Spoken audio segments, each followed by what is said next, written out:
Hope everyone's evening's going well.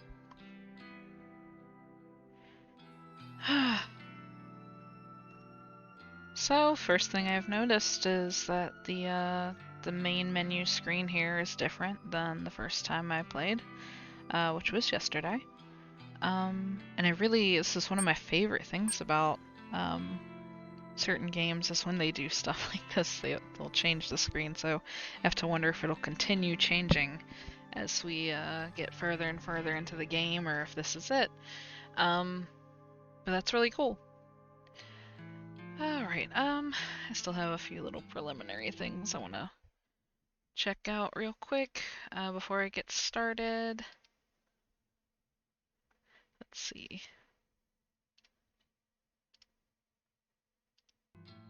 Not too many. I hate that when you click off the game, it stops the music. Like, the music is very nice. I'm like, I want to keep listening to that. Alright, let's check out our gallery real quick.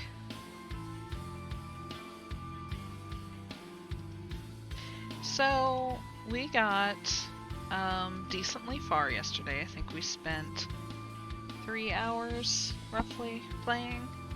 And I'm just going to quickly go through some of the galleries so whoever's watching can kind of be up to date on kind of where we are. This is all prelude stuff. Here's our MC, Noriko. She's got some killer Photoshop skills.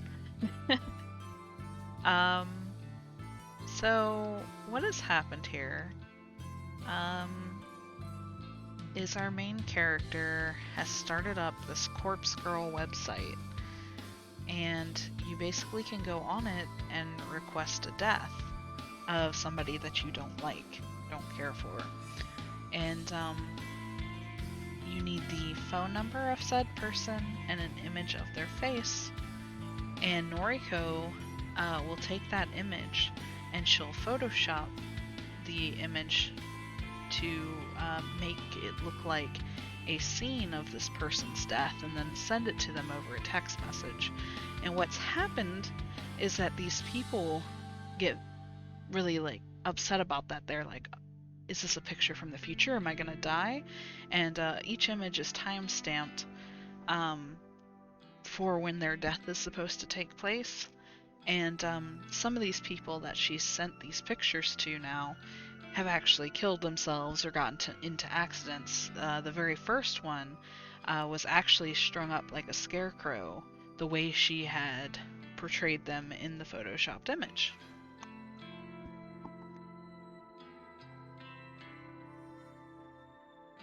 Yesterday, I ran into the issue that my throat was getting very dry the entire time I was reading this. So I have a gallon of water here, and if you hear me stop every once in a while throughout this, it might be because I'm getting some water because I was dying yesterday.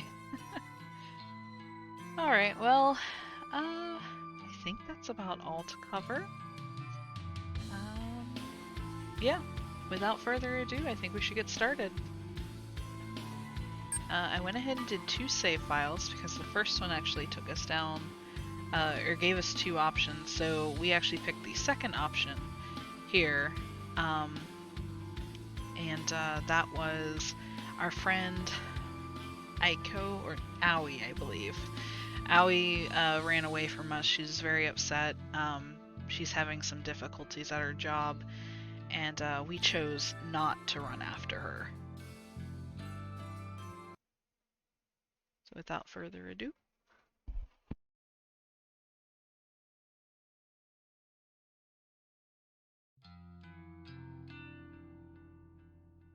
I believe this was the day after. Let's see. Today drags on and on. Since I don't work weekends, I never really know what to do with myself during my free time. The library yesterday was nice, but I don't want to hang out there again today. So far I've spent the day simply reading at home and brewing the occasional cup of tea to stave off my hunger. I keep checking my phone, but Aoi hasn't replied to any of my texts. Even when I call, she lets it go to voicemail. I don't even have any new requests to attend to. I was hoping I would get at least one this weekend to help occupy my time. To take a break from reading Strange Flower, I decided to browse through noise and see what's happening in my social circle.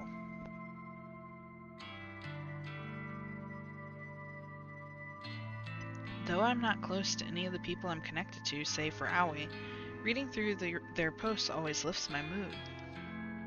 Rather annoyingly, the first post I come across is from Tomoe. Tomoe 9 minutes ago. Bitches be trippin' if they think they gonna steal my man. We thick as thieves. He getting lucky tonight, XX. The garbled post is accompanied by a photo of her and Shinya getting cozy together. Shinya looks more than a little nervous. I would be willing to bet that Tomoe is the first girl he's ever snuggled like this. I can't quite figure out why she's so interested in him, or why he's into her for that matter. At first, I thought Tomoe was just trying to bug me, to annoy me, by pursuing someone she thought I wanted. But surely this is taking it too far, right? Haven't I made it clear that I just don't care? As for Shinya, maybe that boy really isn't the blow-up doll look. I guess I understand him less than I originally thought. I noticed that I'd been frowning while looking at Tomoe's post, so I decided to slam my finger down on the thumbs down button. A little text box below the post now reads, Noriko Kurosawa disliked this. My frown breaks and I smirk. It feels somewhat satisfying to publicly dislike Tomoe's posts. I can imagine Tomoe's face going tomato red when she reads the notification. With a little giggle, I scroll past the posts and keep browsing my feed. As expected, it doesn't take long to find a post from Shinya himself. It's out of character for him, but he's actually not posting about criminal cases and detective work for once. Shinya with a capital S, Fujikawa, 13 hours ago. I never believed in love until I met her. She swept me off my feet and showed me how to become a better man. She makes me want to be the best person I can be. My heart goes out to my darling Tomoe. 2 days together and counting. Oh gosh. I look forward to every day because of you. Thank you. I involuntarily gag and continue scrolling. Nothing else in my newsfeed really compares to those last posts. My sister wrote something about her sucky job, and a few coworkers posted about how grief-stricken they were about Akane Tsurumaki's passing away unexpectedly. Akane Tsurumaki, followed closely by Ichi Hanada, and long before them both, Ruri Hatano, the one who started it all. 3 strangers, 3 people died, all because of Corpse Girl. People wanted them dead, and because of that, I also wanted them dead. I won't forget their names. When Corpse Girl rises above the muck and filth in this world and becomes truly famous, I'll share a toast to their memories. Until then, I need to trudge forward. I need new targets, new victims, to launch Corpse Girl's name into the stars.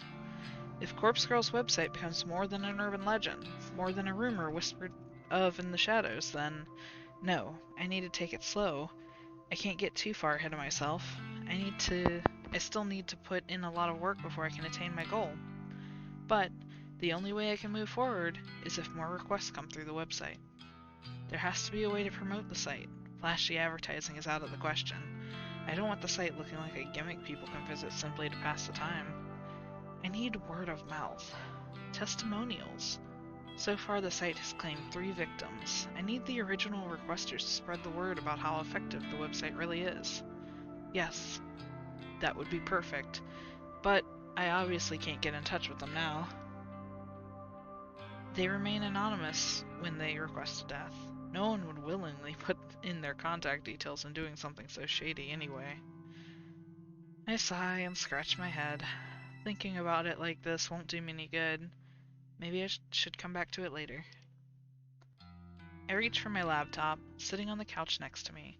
Maybe I'll take just one more look for new requests. You never know, right? I log into the administration panel of Corpse Girl's website and check for notifications. 1 new request. Request details. Today, 3:31 p.m. local time.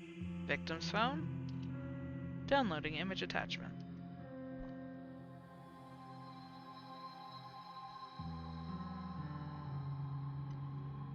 Wait, 3:31 p.m.? That was submitted just a few minutes ago. What are the chances I would check the incoming request so soon after receiving a new one? My heart began to race as the attached photo downloads to my computer. I'm excited about the prospect of working on a new request for the rest of the evening. Who will be the poor sucker to succumb to Corpse Girl's whims? Will another beautiful corpse be left in my wake? My heart skips a beat and my hands instantly turn cold. What the hell? A photo of myself appears on the screen. It's the very same image used for my company ID tag. I'm not smiling, in the photo, or in real life. Is this some kind of joke? Someone has requested my death. Someone has requested my death.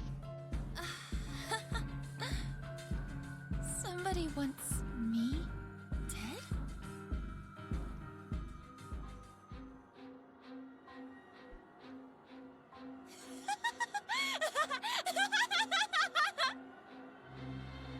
I'm just saying, imagine having a site like this, and like, the 4th time you go to kill somebody.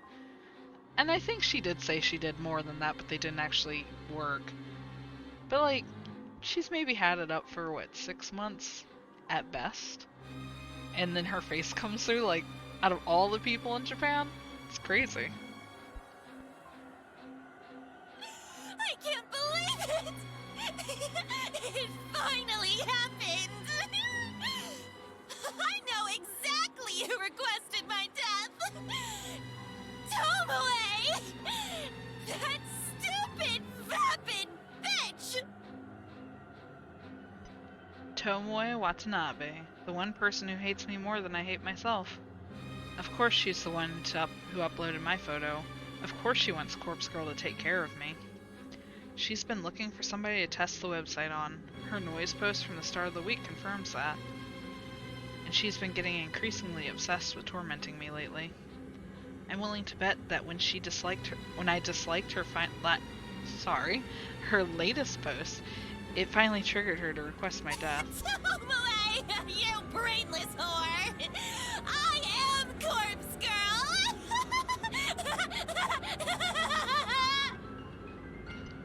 In a fit of manic laughter, I set to work dismembering my photo.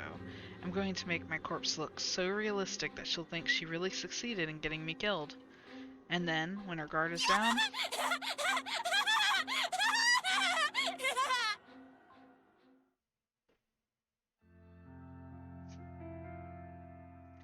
June 1st, Monday morning. No sign of Sato yet? I wonder if she got held up. It's not exactly professional to be late on your first day of work.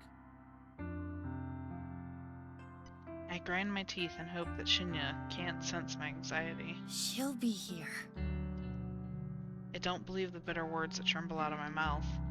I send another message to Aoi's seemingly abandoned phone, not really expecting a reply. Actually, she's not the only one absent. Tomoe isn't here either. He doesn't need to tell me that. I've been watching her desk like a hawk ever since I came in this morning. There's a small surprise waiting for her in her top desk drawer, courtesy of yours truly. I've been eagerly anticipating her arrival for an hour now. We had a late night last night, so I wonder if she woke up on time. I taste something foul in my mouth. I don't really need Shinya's recap of his night with Tomoe. Don't you have work to do? Of course. I need to. His vocalized thoughts trail off as he wanders away. I return to my focus to the keyboard in front of me. As I type, letters scroll across my screen, seemingly slower than usual. No Aoi, no Tomoe. The static drone of the office environment is just as loud as ever, but without these two here, something feels off. Aoi shouldn't be missing her first day of work. And say what you want about Tomoe, at the very least, she's punctual. For her to be this late is very unusual. Kurosawa, a word, if you please. A A soft but sharp voice snaps me out of my thoughts. I look up to find a middle-aged woman standing over me, one hand beckoning in an intimidating fashion. Kotomi Ida, an executive who oversees a lot of the juniors on this floor. I deal with her a few times a week. She's a serious and critical person, but I've seen a warmer side to her when she chats with colleagues of her own level. Miss Ida, did you need something? Please, come with me. I reluctantly rise from my chair and follow her through the office. She leads me to one of the glass-screened cubicles that line one wall of the office, special spaces reserved for meeting and temporary workstations. Take a seat. I follow her instructions, sitting down on one of the bright and colorful plastic chairs that fill the small enclosure. A new employee was supposed to start work today. Sato, an acquaintance of yours, if I'm not mistaken. That's right. I've been trying to get in contact with her. I see. You understand that it doesn't reflect well on Sato's character if she can't arrive on time for her first day of work, correct? Yes, I understand. Believe me, it is very out of the ordinary for her to do something like this. I'm sure.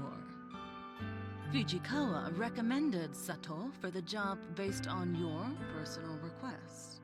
You need to be aware that since Fujikawa holds rank over you, he is the one who will be reprimanded for hiring an unsuitable employee. Now, I wouldn't go so far as to say that he will be punished. Rather, his recommendations will be denied for the foreseeable future.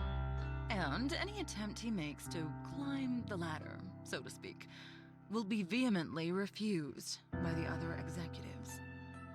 Isn't that a bit extreme? All of that because of one temp employee that didn't show up for work? That's the way these things go. I've seen it dozens of times.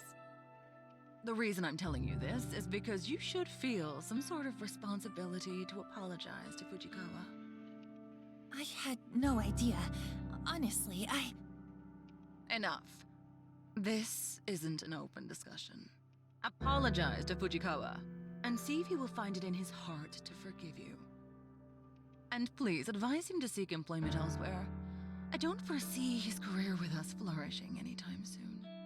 Yikes. That's all. Kotomi abruptly exits the cubicle and leaves me alone, sitting in a stupid-looking green plastic chair. I take some time to compose my thoughts before also walking out. I don't know what to say to Shinya. I don't even know if I should say anything. Surely Kotomi is being a bit extreme in effectively halting Shinya's career at Temujin. This is all because I recommended Aoi for the job. I feel like an idiot, but how was I supposed to know that Aoi would prove unreliable?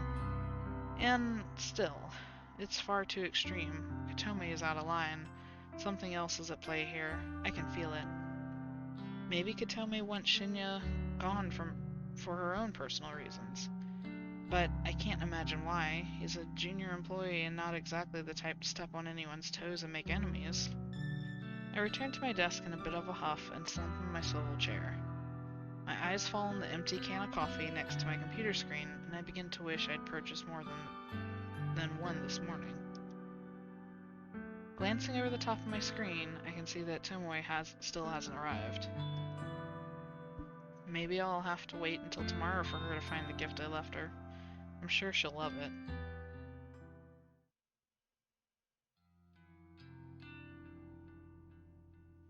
Give me just one moment. I will be right back.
sorry for the wait. My sibling just got back from a huge convention and wanted to show me everything that they got, so let's go ahead and get back to it. Alright, let's see. I don't enjoy my walk home through the park this evening as much as I normally do. There we go, there's the music. There are too many things weighing on my mind. Aoi, Tomo, Shinya, Katomi. Why is it that I'm increasingly finding myself drawn into office drama? I don't want to deal with any of it. I just want to pursue my own goals. Killing people with Photoshop. Working at the office is a means to an end, a way to keep a roof over my head and have money to achieve Corpse Girl's ambitions. If I could quit, I would, but I can't, not just yet. I wonder if I could monetize Corpse Girl's services. Users could pay a fee to request a death, or I could even just accept donations. But I get the sinking feeling that asking for money will reduce the amount of requests I get. The number of requests coming in is already depressingly low. If I reduce it any further, I'd be in trouble. As I draw closer to my apartment building, the phone cries out for attention. My phone cries out for attention. I bring it to my ear with a swift hand. Aoi? Noriko. What's the deal? I've been trying to get in touch with you all day. I'm sorry. I'm so sorry. I couldn't bring myself to come into the office. Yeah, well, I gathered that. Tell me why. You know, just the stuff I normally have to deal with. For real? What are we talking about here? Stalkers? Or your own battles? I left the apartment twice. I really did. But I had to go back inside each time because it didn't feel right. I had to check a few things and then check again, and in the end, I gave up and laid in bed. I must have fallen asleep because when I looked at the time, it was already late. I sigh angrily and hope that Aoi doesn't hear me. All right. It sounds like you had a rough day. I'm sorry, but the situation isn't great. I'm just going to be honest with you, okay? I don't think they'll be happy with you if you come in tomorrow. If I were you, I'd write a polite letter of resignation and just forget about the job. Shinya's been kind of thrown under the bus because of this. Shinya? Why? I'm not too sure myself. Since he got you the job, I suppose he was somewhat responsible for you. But because you didn't come in, it sounds like his career's in real jeopardy. Oh God. Oh no! Take a breath. You didn't know something like this would happen. I didn't either. I think this one exec has it out for him or something because it's too much of an overreaction. I can't believe it.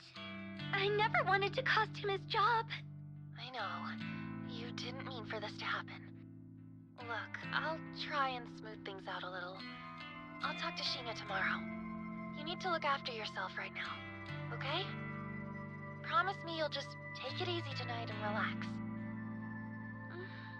Okay. Forget this ever happened.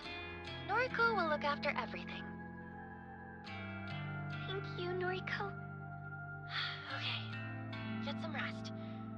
Talk to you soon, Aoi. Bye-bye.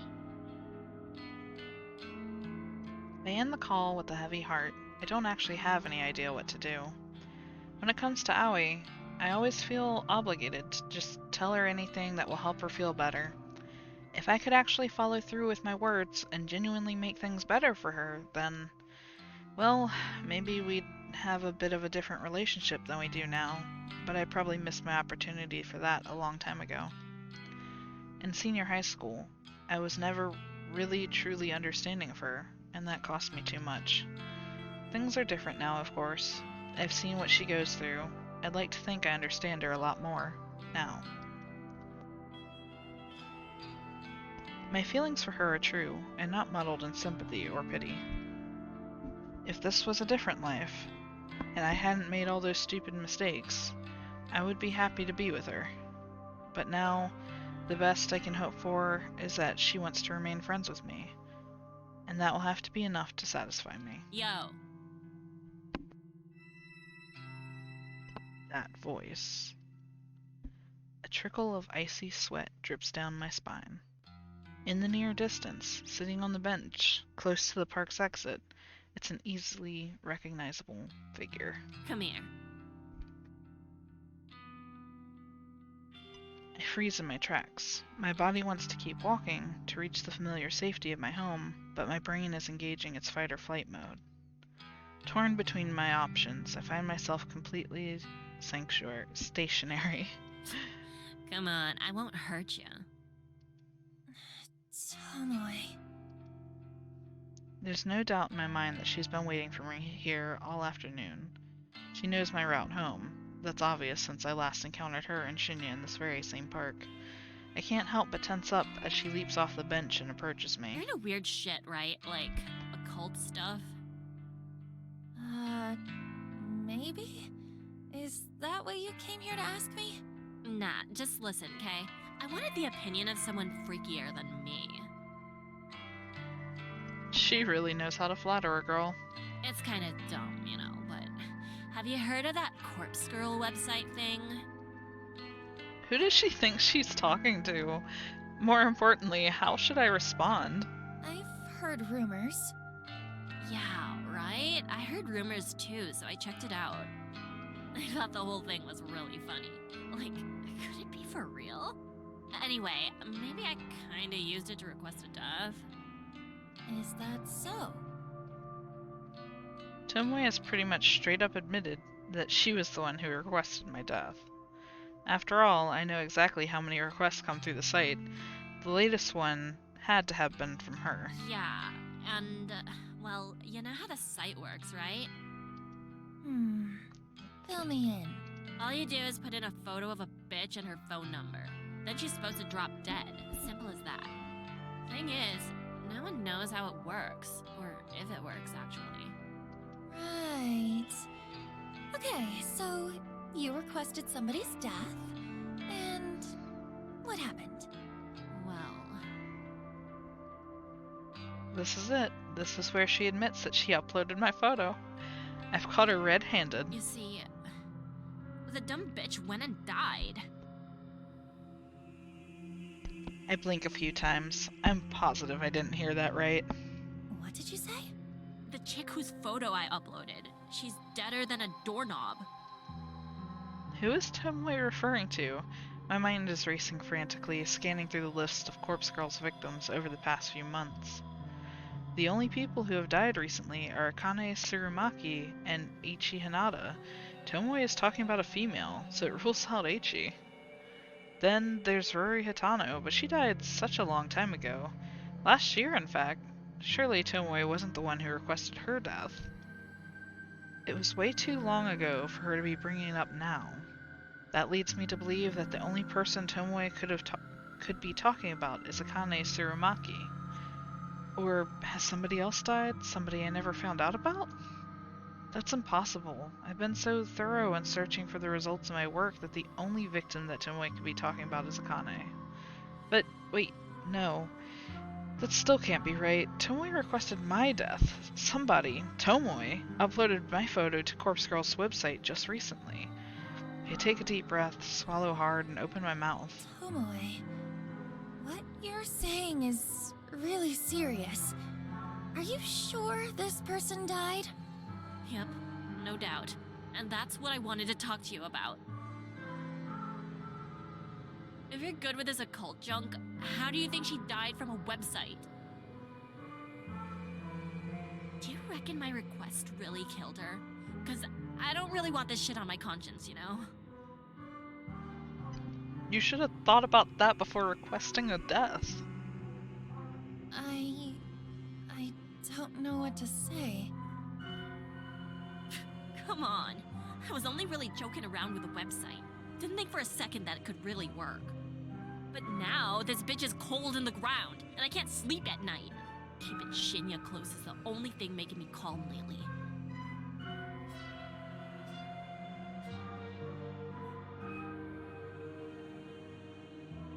Tomoe seems to be showing a little remorse, which I didn't think she had in her.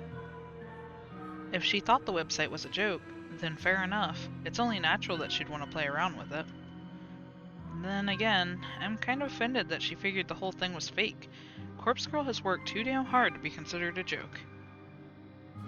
But I want to get to the bottom of this. I need to find out whose death Tomoe requested. And, more importantly, the question of who requested my own death remains unanswered. Tomoe, what's the name of the person you requested to die? Her name? Oh, you might know her. It was that skank from our office, Akane Tsurumaki. Akane Tsurumaki. Sure enough, she's well and truly dead. Tomoe isn't wrong in believing that the website killed Akane. Tomoe once posted on Noise about wanting to try the website, and she was waiting to find someone to try it on. If I recall correctly, the request for Akane's death came through Corpse Girl's website shortly after I read that post. Perhaps Tomoe made the request on the very same day. So then, Tomoe is the one responsible. I assumed the person who requested Akane's death was someone in our office, but I never figured it would be a junior data entry temp like Tomoe. How did Tomoe even know Akane? I can't see how their paths would have crossed in such a large office building. Yo, Psycho, you in there? I snap out of my thoughts and meet Tomoe's dead-eyed gaze. Your professional opinion, can a website really kill someone?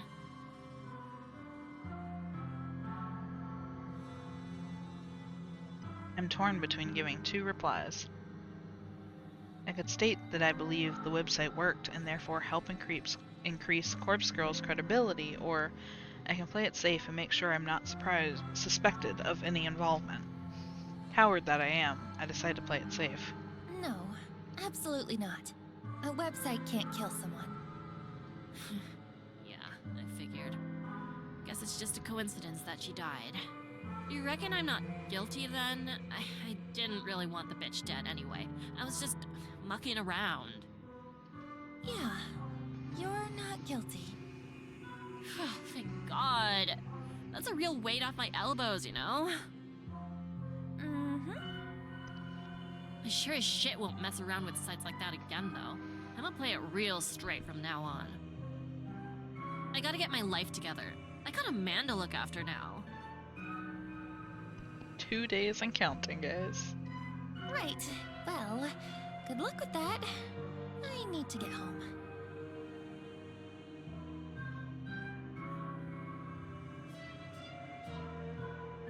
All I want right now is to get back and figure out who the hell uploaded a photo of me to the website.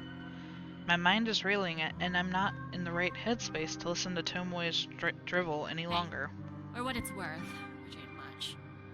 Thanks. Thanks for putting my mind at ease.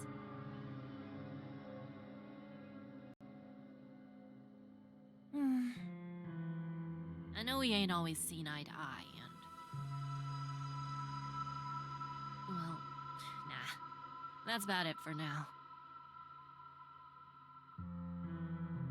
For a fleeting moment, I imagined that she was about to apologize for assaulting me last week. That possibility disappeared from my mind almost as soon as it happened. I'm sorry, as soon as it had appeared. I can't read tonight, apparently. Soonly? What is a soonly? See you tomorrow. She waves almost sheepishly and wanders back through the park in the direction I came before. Right, time to go home. I can't relax until I know who requested my death. If it wasn't Tomoe, then this situation could be a lot more serious than I originally thought. Yes, considering how you left a picture of yourself dead in her desk? Probably. If it wasn't because of my petty squabbles with her, then someone really wants me dead. Who?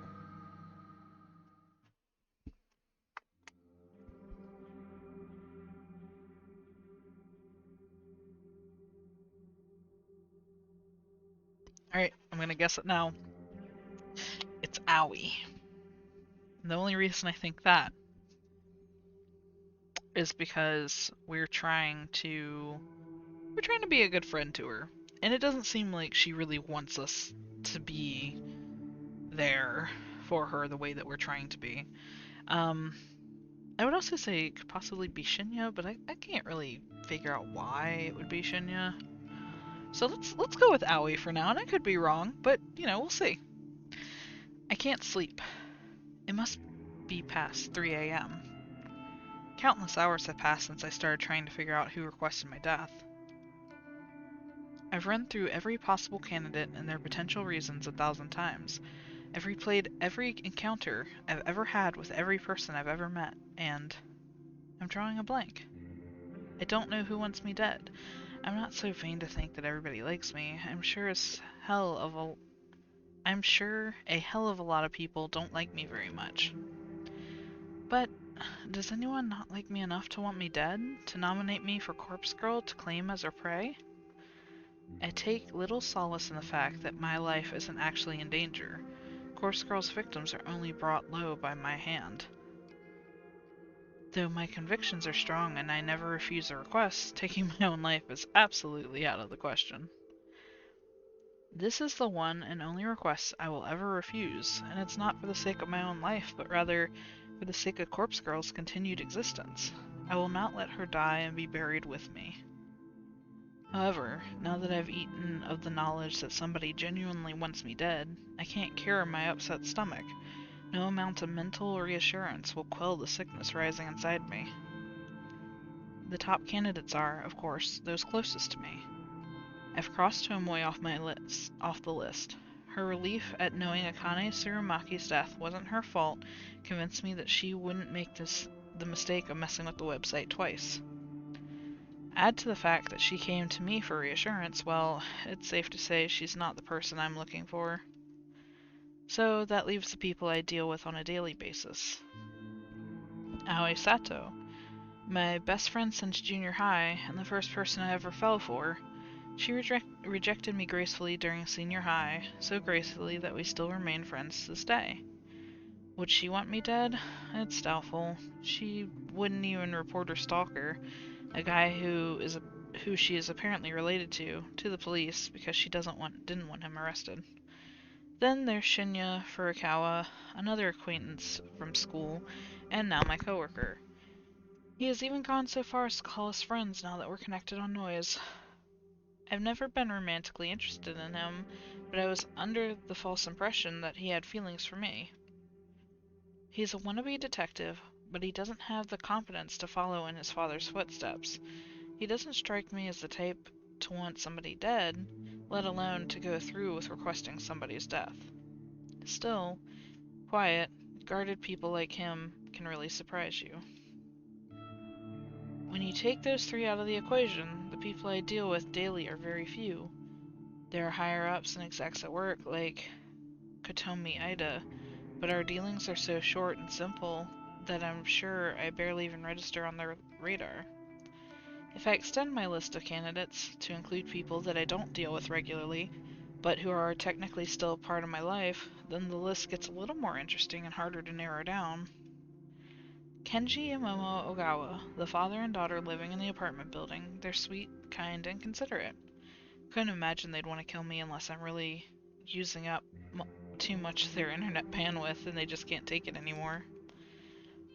There's my elder sister, of course, Yuriko Kurosawa. We haven't talked in over a year at least. She's scum, but probably not the type to randomly elect her own sister for death. Probably. She's on parole, so I have to believe she wouldn't do anything to jeopardize her freedom. And there's Mother, Asuna Kurosawa. She's simply not in the position to submit my details to Corpse Girl's website. My struggling brain can't think of anyone else currently in my life. I have a very small social circle. It's true. All the people that fill my Noise newsfeeds have either already been named on this list, or they're from such a small, long ago part of my life that they wouldn't even remember I exist anymore. And then, suddenly and without warning, a face pops into my mind with startling clarity. That guy from the library. Kojiro, was it? Kojiro, with no surname. He was bizarre, eccentric, didn't seem like the type of person that gets outside much, kinda like me, I suppose. His eyes were so clear it was unnerving. They say the eyes are the window to the soul, but I couldn't see anything of substance through his lenses. Out of everyone I've mentally listed, he seems like the person most capable of taking someone's life. That's a biased opinion, based on little to no knowledge of him. It's just the impression he gives. However, I have to ask myself, would he want me dead? Me, a person he met one time at the library?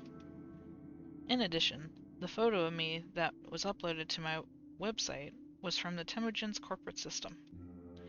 It's the very same picture that I wear on my ID tag. How would Kojiro have accessed it? If he was going to upload a photo of me, he would have found my noise profile and used an image from one of the albums. There aren't too many photos of me on there, but there are enough to identify me. The guy is suspicious, but I don't think he's the one I'm looking for. Yet, I can't get his face out of my mind.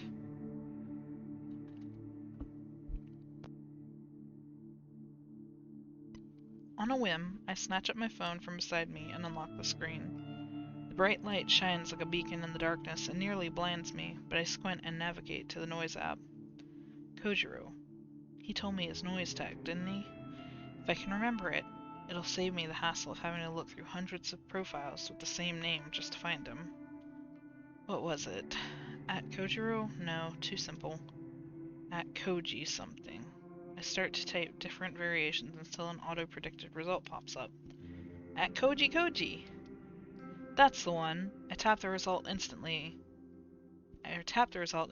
arrive at his profile. The info in his About Me section is pretty vague, but judging by the display photo, I'm certain this is the right guy. Koji Koji. At Koji Koji. Just your average guy, taking my day one day at a time. Taking my days one at a time. I am adding words and removing words all the time to this, I apologize. Introvert. Antisocial. Anti-establishment. Anti-everything, lol. I like peanut butter, though. I scroll through his feed and see that he hasn't posted anything for quite some time. His most recent post is from about a year ago, and it's just an updated version of his display picture where he's cropped out a woman's face and body so the focus is just on him. I open up a direct message to him and start typing. At No Noriko. Hey, is this Kojiro from the library? It's Noriko. Kurosawa. Since it's past 3 a.m., I'm not expecting a reply until I instantly receive a message in response. At Koji Koji. Hi. Late night? He replied so quickly, I swallow and gather the nerve to ask him what's on my mind. At No Noriko. Yes, I can't sleep. Have you heard of Corpse Girl's website? At Koji Koji. ... The screen states that he's currently typing a message, but then the notification simply disappears and no message comes through. Is he ignoring me? Then... yes. So he does know about the website. The question is, was he already familiar with it, or did he just look it up after I mentioned it? What are your thoughts? Is it real? Yes, love it. Big fan. I see, me too. Have you used it? No, well, no, not yet. Don't hate anyone enough.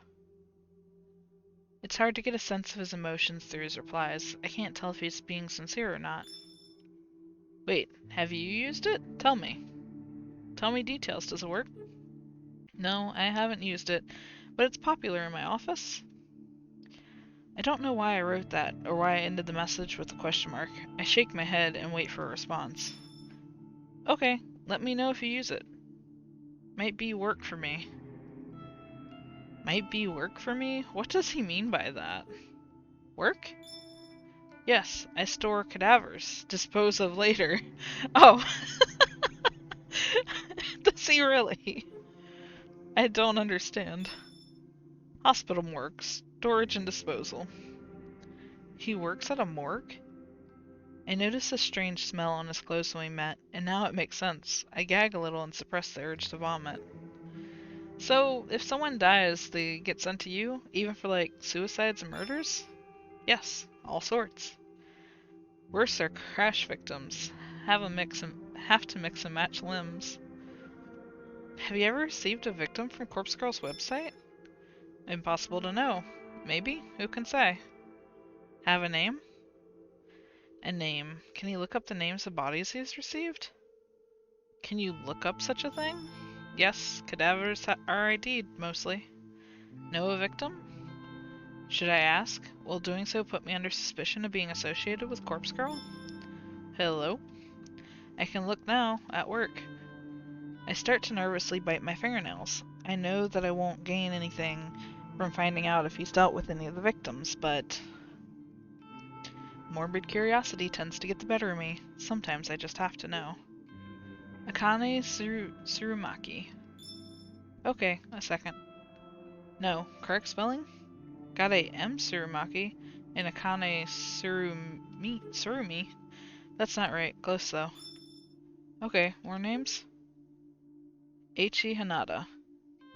Now see, the first one, I could see that being like, okay, my coworker told me she, entered this person's name into the website, but Eiichi, you have no idea who put his name in.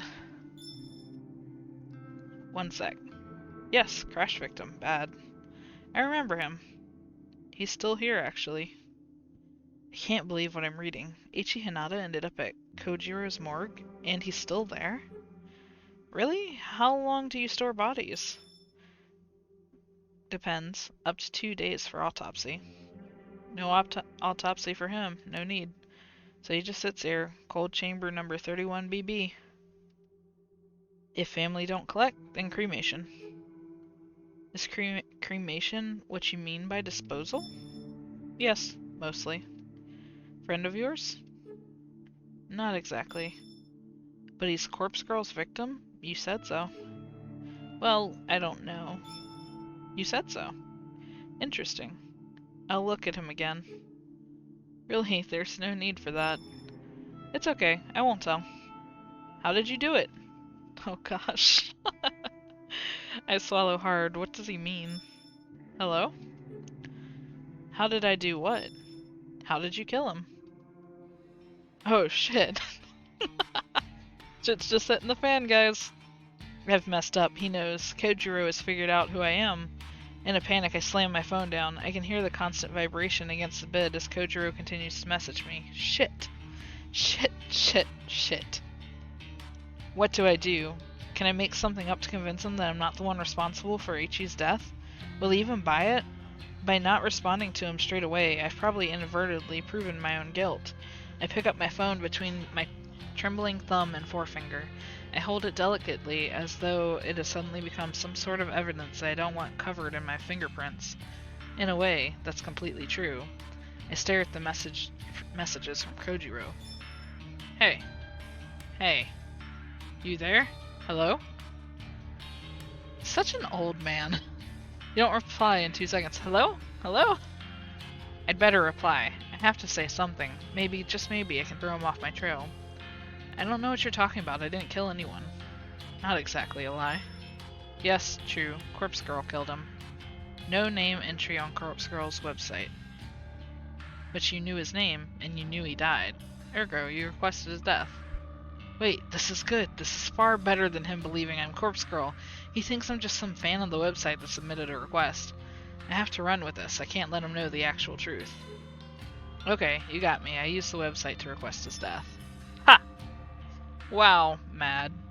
So the site is real. Amazing. This is exciting. Are you happy he's dead? I decided to take a leaf out of Tomoe's book and act more innocent than I really am. Not really. I just made the request on a whim to see what would happen. I didn't think it would really work. Wow, so you didn't hate the guy? Eiichi? No, I never even met him. Just found his photo on the internet. Incredible. Corpse Girl kills with just a photo. Doesn't even need a name. Wonder how many other Vics I've got here. Lol. Have to go. Clocking off soon. Talk later. Kojiro's status immediately changes to offline. I breathe a sigh of relief. I think he bought the lie. Surely I'm in the clear. But this whole conversation was an exercise in stupidity. I nearly shot myself in the foot because of my own insatiable curiosity. I shouldn't have contacted Kojiro at all. The only positive thing to come out of this is learning that Kojiro works at a hospital morgue. I could potentially take advantage of this, but my sleep-deprived brain can't quite work out how. Well, I can dwell on that later. For now, I really need to sleep.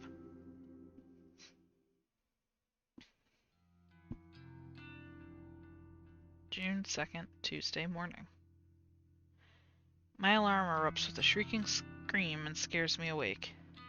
My eyes didn't open immediately, and instead I find myself tossing and turning, trying to bury my face in my pillow. I can't have had more than 2 hours of sleep, and now it's already time to get up and go to work. How the hell am I going to function today?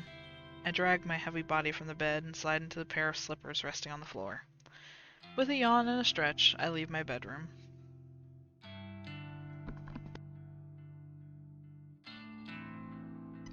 I stand in the kitchenette connected to the living room for a few moments, completely absent-minded. I open the refrigerator and stare blankly at the dismal contents. A small tub of peach yogurt sits on the top shelf, and a half-empty jug of oolong tea rests on the bottom. I grab the yogurt and peel off the lid. Without even fetching a spoon, I simply pour a little into my mouth. I consume about half of the tiny portion and wipe my mouth before throwing the leftovers in the trash. That will be enough to spike my energy for the morning. When you normally run on an empty stomach, any amount of calories can work as a pick-me-up. I make a mental note to collect 2 or 3 cans of coffee from the convenience store on my way to work. They should carry me through the rest of the day. The rest of the early morning is spent applying makeup and getting dressed. I'm out of the door at the same time as every other day.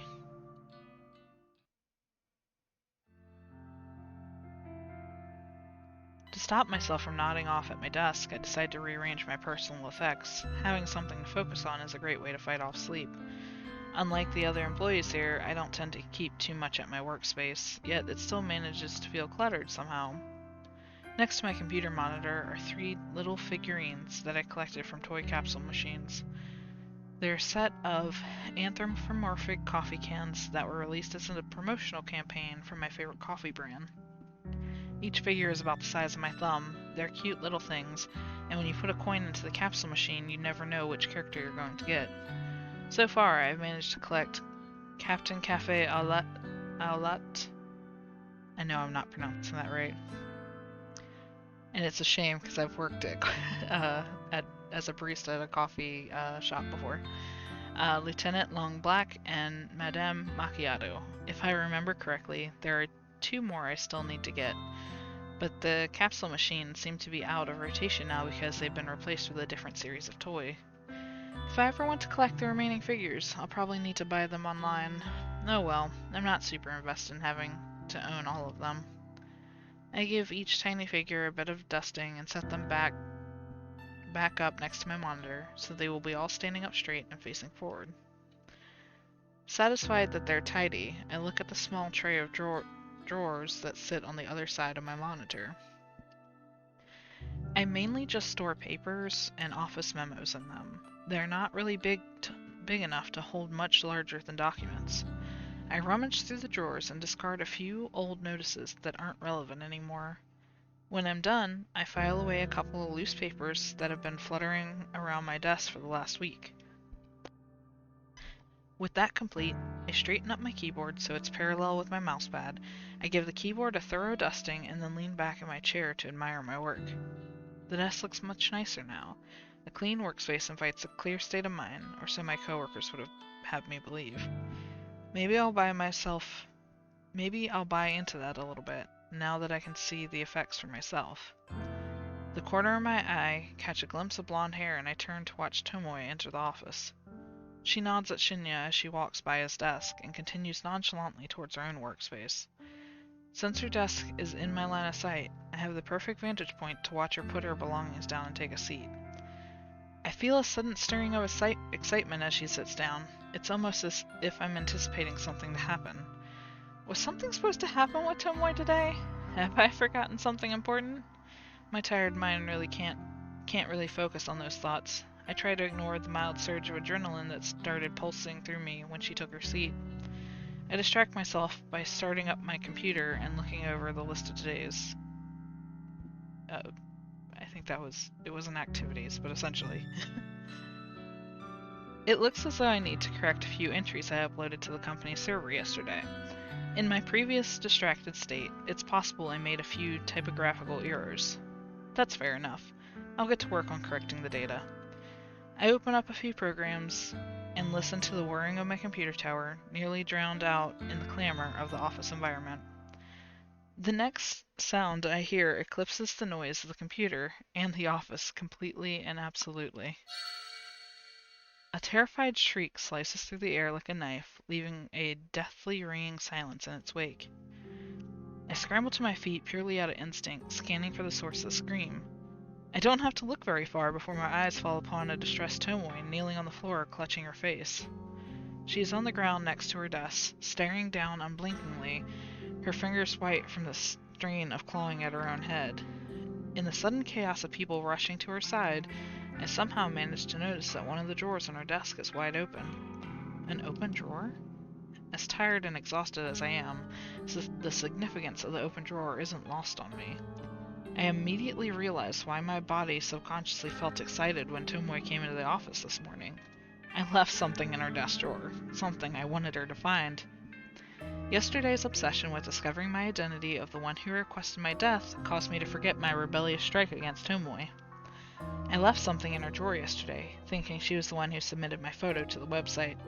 Then, when she didn't come into work and it completely slipped my mind, after she confessed to requesting Akane Tsurumaki's death, I erased my suspicion of her being the one who targeted me. But I didn't remove the item from her drawer. I'm in deep, deep shit now. Before I can even lurch forward from behind my desk, Tomoe turns her head to face me. Her cold, grim eyes lock into mine, refusing to let go. A trickle of crimson blood seeps from her scalp, where her fingernails pierced her skin during her panicked scream. Swallowing my nervousness, I break eye contact with her and stare down at the flat object that was the focus of her outcry. It's a familiar photograph, a printed image on glossy paper, traditional, old school, and just as effective as I had hoped. Though I can't make out all of the details from this distance, the composition of the photo doesn't elude my memory. It depicts my very own corpse, toppled backwards over a tombstone. A bloody slash traces across my neck, a laceration lines my stomach, and a knife protrudes from my breast. My black hair is a tangled mess, my dark eyeliner smeared and smudged. The grimace on my face is an unmistakable mask of death. Noriko Kurosawa, stoic and unflinching in death. Noriko Kurosawa, dead atop a random tombstone in some nameless cemetery. A bizarre yet ultimately unremarkable way to die. It suits me perfectly. I'm proud of the work that went into this photo. The objective was to punish Tomoe for requesting my death, to create a work of art so horrific that she would beg for forgiveness when she found me still breathing. But the scene playing out before me is unlike anything I had imagined. Tomoe's face is scrunched up with hatred, the veins in her forehead threatening to burst and shower the office with sanguine gore at any given second. Whether or not she thinks this is some kind of sick prank is beyond my knowledge. All I can decipher from her expression is that she is likely to strangle me given the opportunity. But perhaps I'm jumping ahead of myself. Why do I automatically assume that she believes I'm guilty of putting the photo in her drawer? I mean, aren't I the victim in the image? Perhaps she actually... Who the fuck is responsible for this? She howls like a wounded animal, a battered and beaten pup backed into a corner. Clutching the photo, now torn from her bloodied fingernails, she stands and plants her feet firmly on the floor, steadfast, stern, resolute, a bulwark of unmovable fury. All eyes are upon her. The bleach blonde gal girl with an antagonizing attitude is the center of attention in the office. This photo is disgusting! Absolutely sick! Who made it? From the confused and puzzled faces of the 20 or so employees huddled around, it's obvious that no one really knows what Tomoe is talking about. The photo is small, and with her clutching it tightly and waving it around frantically, it's impossible for anyone to make out the detail. I'm bold enough to assume that no one else has managed to properly glimpse it yet. And maybe I can prevent her coworkers from getting a closer look if I act fast. I dart out from behind my desk and approach Tomoe. Let me see. Tomoe aggressively thrusts the photo towards me, and I take a cursory look at it and gasp out loud to add credibility to my acting. Adopting a fake countenance of shock, I grab Tomoe by the shoulder and pull her close to me. I bow my head against hers so that we stand intimately in the middle of the crowd, forehead to forehead, our eyes fixed on one another. I hope my beating heart isn't loud enough for Tomoe to notice as we stand against each other. I whisper softly, my pulse quickening as I try to make my words sound urgent and confident rather than broken and anxious. Come with me. I need to talk to you. Tomoe tenses and stiffens, but she murmurs something that sounds like an agreement. I pull away from her and grab her wrist to lead her out of the office. We exit from the throng of onlookers, scratching their heads, and dart towards the elevator. Shinya says nothing as we pass him. He just looks on with a pale face. The elevator ride down is silent and awkward, but eventually the door opens to reveal the ground floor lobby. We weave between scattered couches and sculptures, making a frantic dash for the exit. We finally emerge outside in the brisk morning air. Trying hard to catch my breath, I notice that Tomoe isn't nearly as exhausted as I am. I want to chalk up my wheezing condition to a lack of sleep, but I know that's just an excuse for my poor physical fitness. Tomoe is still holding the photo in her hand. She looks at it once more in disgust, then faces me with one hand on her hip. You want to tell me what the fuck this is? Look, it's difficult to explain, but I'll try my best. I want to find out who planted this in my drawer. And look at this. She thrusts the photo at me once again. She uses the point of her thumb to indicate the timestamp printed at the bottom of the It's got image. yesterday's date on it. A photo of your dead body, as if you've already been killed. But here you stand. Sure enough, the photo bears yesterday's date. This time states 9:06 p.m. I marked it as such when I was under the belief that Tomoe would find it yesterday morning. I wanted her to anxiously wait out the day until my death accompanied the rising moon. Since that didn't go down the way I planned, the confusion on Tomoe's face now is self-explanatory. I just can't believe that corpse girl wants you dead. What did she say? Huh? This is just like what happened to Akane Tsurumaki when I requested her death. The police found a photo of her own dead body on her phone when they investigated how she died. What? Is that public knowledge? How did I not know this? And now you've got a similar photo. Does that mean Corpse Girl is trying to kill ya? But it doesn't make sense. It's already past the time it says here. And why was the photo in my desk drawer? What do I gotta do with it? I'm still reeling from the information about Akane Tsurumaki. The police discovered the corpse photo on her phone. Of course they did.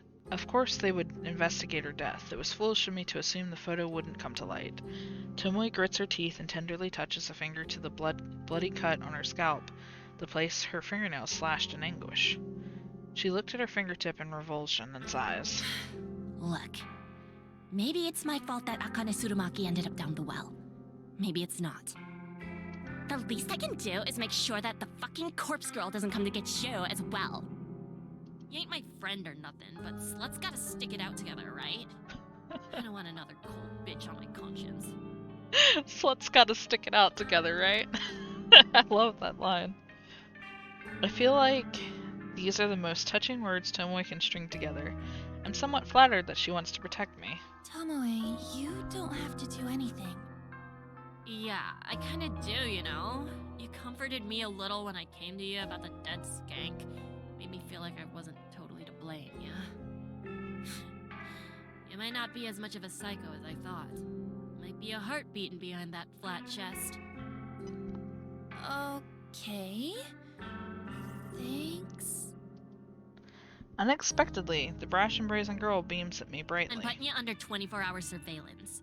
Corpse Girl's gonna have to crack my skull open before she goes sticking her fingers into yours. Tomoe, really, that's not necessary. I can't figure out a way to convey that I'm not actually in any danger. Well, immediate danger at any rate. It's true that there is someone out there who wants me dead badly enough to have requested it through the website. But as far as the threat of Corpse Girl coming to get me goes, I'm perfectly safe. I resign myself to simply staring blankly at Tomoe, the girl I hold so much disdain for. I know I should choose my next words carefully. Tomoe is prone to violent outbursts at even the best of times. Oh no, not another... The word is eluding me, goodness. Not another choice. There we go. Alright, let's see. I don't need you to protect me. Fuck off. Yes, that's very tasteful and tactful. Thanks, but I'll be fine on my own, or I'd feel better with you looking after me. Oh no! Alright, let's see. Let's go ahead and save right here. And this will be our next route. Our next route change. Oh, what should we pick? I think I'm gonna go with thanks, but I'll be fine on my own. Thanks, but I'll be fine on my own. Nah, that's bull. You're a delicate little thing, so it's up to me to look after you. Seriously, I'll be okay. I don't think Corpse Girl is going to come after me. Oh yeah? And what makes you so sure? It's a long story. But look, you said it yourself. The time and date on the photo have already passed, right? Oh, yeah, guess so. But so what? Well, I can't imagine someone coming to kill me now. I mean, the corpse in the photo is clearly dead at 9:06 p.m. last night. But I'm standing right in front of you. I'm pretty alive right now. You're not really convincing me. I mean, I don't totally believe this Corpse Girl person really exists, but still. Something or other killed Akane Tsurumaki. Pretty sure it wasn't suicide, what with the photo and all. So, since you got one of them photos too, I think it's best we hang. At least for a day. Let me keep you safe. I wonder what Tomoe would do in the event somebody came to kill her. Like, she gonna bust out some ninja moves? Like, what does she think she's gonna be able to do in the event that she's gotta protect someone's life? You're really stubborn, you know that? Oh yeah, but I've been called worse. But why'd you think the photo was in my drawer? Did Corpse Girl get her desks mixed up? And like, shouldn't it have just been texted to you? I don't know. Ugh, this shit really fucks with my head. Let's just get back to work, yeah? Tomoe turns to head back to the building, but stops short. She faces me and hands me the photo. Here. Better you have it than me. She enters the office and leaves me standing in the cool morning air. Looking down at the photo, it's pretty clear that it's me in the image. I suppose it would be best to delete this evidence. I shred the photo carefully, making sure to completely destroy any of my defining features in the image. With the photo completely ripped beyond recognition, I toss it in a nearby bin and enter the office building.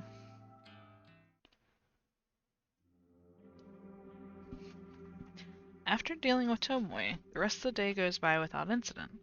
I'm thankful, mainly due to how exhausted I am from lack of sleep. When I finally get home, I crash on the couch and watch the sun vanish from the sky. It's late, but I can still make the most of the night if I pull myself up from the couch. With great effort, I manage to stand and then make my way to the kitchen to brew a cup of tea. In my mind, I run through a list of things I should do during my free time tonight. I could check my website requests, take a bath, or maybe get back to reading Strange Flower. Whatever I end up doing, I'm just relieved that the day is over. With a steaming cup of green tea in hand, I retreat to my room and leave the outside world to continue turning without me.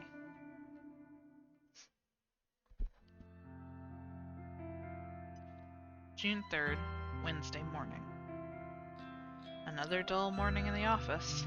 The chatter of people talking on the phone, the humming of the air conditioner, the tapping of fingers against keyboards. If I didn't have music to drown out the white noise, I'd probably go mad from being exposed to it every day. I don't know how everyone else deals with it. Thanks to a good night's rest, I've been able to work diligently so far. I've completed a few tasks already, but there is still a lot more work to do. As I continue to pulverize my keyboard with thin, brittle fingers, I look out over the office floor to see who is around. Shinya sits at his desk, his expression scrunched up in concentration, and he absent-mindedly scratches his face with the blunt end of a pen. Turning my gaze, I observe the back of Tomoe's head as she works attentively at her computer. She hasn't said anything to me since we arrived at the office this morning. Because I now know that she's not the one who requested my death, I feel more at ease around her. And with the photo of my own corpse destroyed, I put yesterday's unplanned events behind me. I need to be more careful in the future. Forgetting that I planted a photo like that in Tomoe's desk drawer was an oversight I can't afford to repeat. I need to be clever, calculated, cunning. Corpse Girl's ambitions require me to be at peak performance at all times. I can't go messing up like that again. I'm lucky that no one else was dragged into the whole mess. Imagine if I did something so stupid when trying to kill a real victim. I would have ruined the entire operation. Taking a deep breath, I clap my cheeks softly with both hands. From now on, I'm going to truly focus when carrying out my plans. All I need to do is wait for the next victim to come through the website. I'm ready for it. Finding out the identity of whoever's requested my own death shouldn't be my top priority. I'm immune to Corpse Girl's wrath, of course, so unless someone decides to come at me with a knife, I am perfectly safe. I'll check the website's request this evening, as soon as I get home. It's too risky to try and access it while at work. With newfound resolve, I nod to myself and look ahead to the end of the day.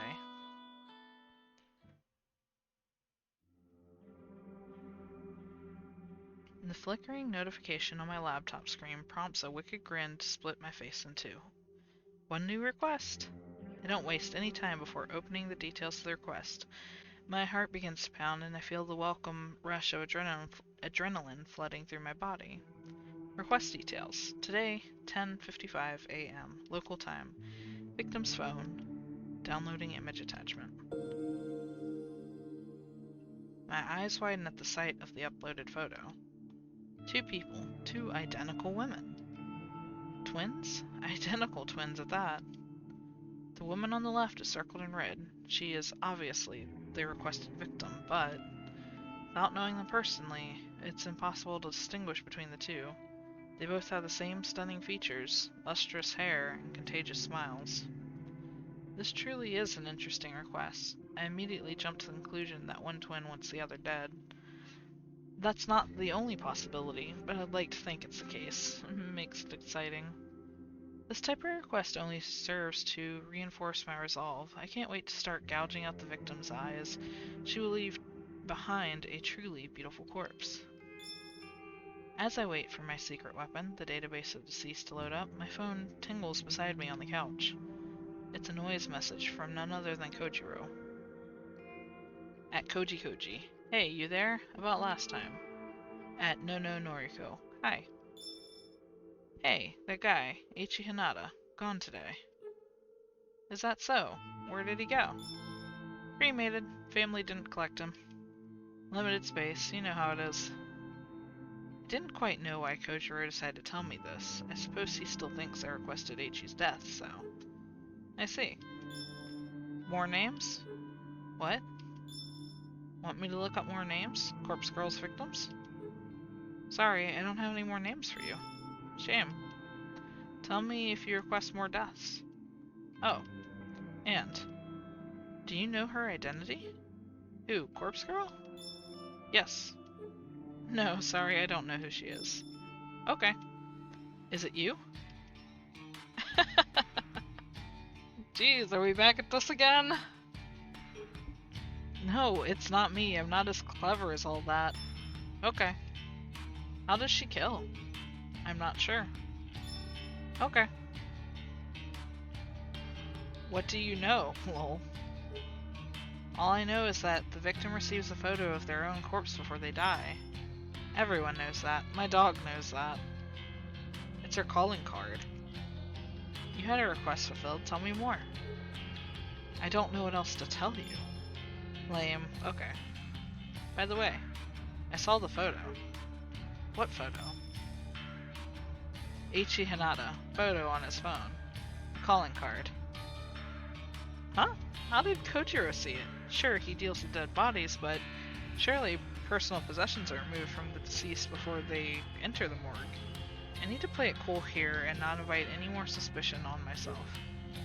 Are you talking about the photo that Corpse Girl supposedly sent their victims? Yes. Funny thing, was definitely the guy, but photo didn't match cause of death. The photo didn't match the cause of death. I remember crafting Eiichi Hanada's photo, of course. It wasn't all that long ago. I used a base image of a corpse with dismembered legs hanging over a power line. It was a memorable image after all. It made a fearsome sight, but it's not something that could be easily replicated by suicide, or by murder for that matter. So I never really expected Eiichi to wind up looking like the photo. From what I read in the obituary, he died in a traffic accident. He must have been driving, or he was a pedestrian. Either way, it was likely a collision with a vehicle. For starters, cadaver has both legs. No legs in photo. Did you know that? No, I didn't know that. I haven't seen the photo you're talking about. You haven't? Interesting. So Corpse Girl doesn't share with the requester. Hang on. Okay. So only the victim sees the photo. Here. You just send a photo like that. Kojiro shares a photo in the chat. Sure enough, it's a snapshot of the corpse photo I produced for Eiichi Hanada. He must have copied it from the victim's phone. The photo from Corpse Girl, compared to this. Another photo is shared in the chat, this one I hadn't seen before. It's Eiichi Hanada's true corpse sprawled forward in the driver's seat of a wrecked car. I'm pretty sure he could get fired for sharing this information. Like, this guy is just sharing pictures of deceased individuals. Seeing a genuine corpse photo doesn't come as much of a surprise to me. After all, I've spent countless hours trawling through the database of the deceased. I've seen more than my fair share of destroyed lives. There's not too much blood in this photo. It's kinda lame compared to the gorgeous rendition of his death that I lovingly crafted. It's still not entirely evident what led to Eiichi's car collision. This very well could have been a genuine accident. For my own ego, I have to at least pretend that Corpse Girl had a hand in it. Thoughts? The real death doesn't match Corpse Girl's photo at all. Why do you think that is? I feel pretty clever and manipulative by putting the question on Kojiro. I want to lessen suspicion of my true involvement as much as possible. You're asking me? Well, some theories. Corpse Girl's photo is a scare tactic, nothing more, but don't know where the photo comes from. She convinces the victim to kill themselves. What the hell? How could his very first theory be right on the money? Just who is this guy? Is he stalking me or something? Does he actually know the truth? Second theory. Corpse Girl comes after victims, but a genuine accident happened first. Eiichi Hanada died before she got to him. His second theory is off the mark, but I can see why he came to that conclusion. Regardless, this is the theory I want him to believe. I think the second theory is more likely. Why would someone kill themselves from seeing a photo? Doubting my own methods like this leaves a sour taste in my mouth. Not that simple. Photo is personal, and time-stamped, adds urgency, realism. Could be effective, especially in someone anxious or gullible. He's right, of course. Although causing death in this manner was never my intention when I first started Corpse Girl's website, it's a possibility that did occur to me when Ruri Hatano died. Wait a minute. How'd you even get these two photos? Lol. Now she asks. Police on scene like to share. More morbid, the better. Oh my gosh. Dead guy with corpse photo on his phone fits the bill. They sent me both photos. We played spot the difference. Lol. Disgusting. I never knew the police could be so disrespectful to the dead. Well, I can't really talk, at the very least. I'm not in that line of work. Anyway. Coffee? Huh? Get coffee with me. Yes? No. Unbelievable. This guy wants to meet up and grab coffee. Has this conversation really given him the feeling that I'm interested in him? Does he think we've bonded over the discussion of dead bodies? I'm about to tell him no, but some part of me hesitates and halts my finger. Kojiro has connections, the morgue, the police. It's not inconceivable that he might be a useful tool in the future. At this stage, I'm about 80% sure he doesn't know my true identity. It might be safe to meet up with him. On the other hand, I get the impression that even if he knew who I really am, he'd only be impressed. It's a gamble. It could be beneficial, or it could lead to me being caught out. I might even get arrested for my involvement in 3 deaths. Though, is what I'm doing really illegal? I'm not so sure. But I don't think a jury would take my side. That's why I have to err on the side of caution at all times. Kojiro. Okay, let's meet. I type the words and hit send before I have any more second thoughts. It might be a fatal mistake, but if I'm clever enough, I can wrap him around my finger and utilize his connections. Cool. Message you tomorrow. Bye. Kojiro's status immediately changes to offline. I rest my phone on the couch and look back to the laptop screen in front of me. The smiling, beautiful faces of 2 identical women stare back at me. That's right, I was about to start working on this most interesting request. I still have plenty of time before I need to get to sleep. With the slot in mind, I set about my task in high spirits. Kojiro is definitely an interesting character. June 4th, Thursday afternoon. The tiny balcony jutting out from the side of my apartment is nothing like it was advertised in the real estate listing. When I first saw the misleading photos, I thought it would be spacious and bright, an open-air hideaway that I could use to get some fresh air and improve my health. I wanted to set up a tiny garden and grow some plants, nothing that would require a lot of work, but something that could occupy my spare time.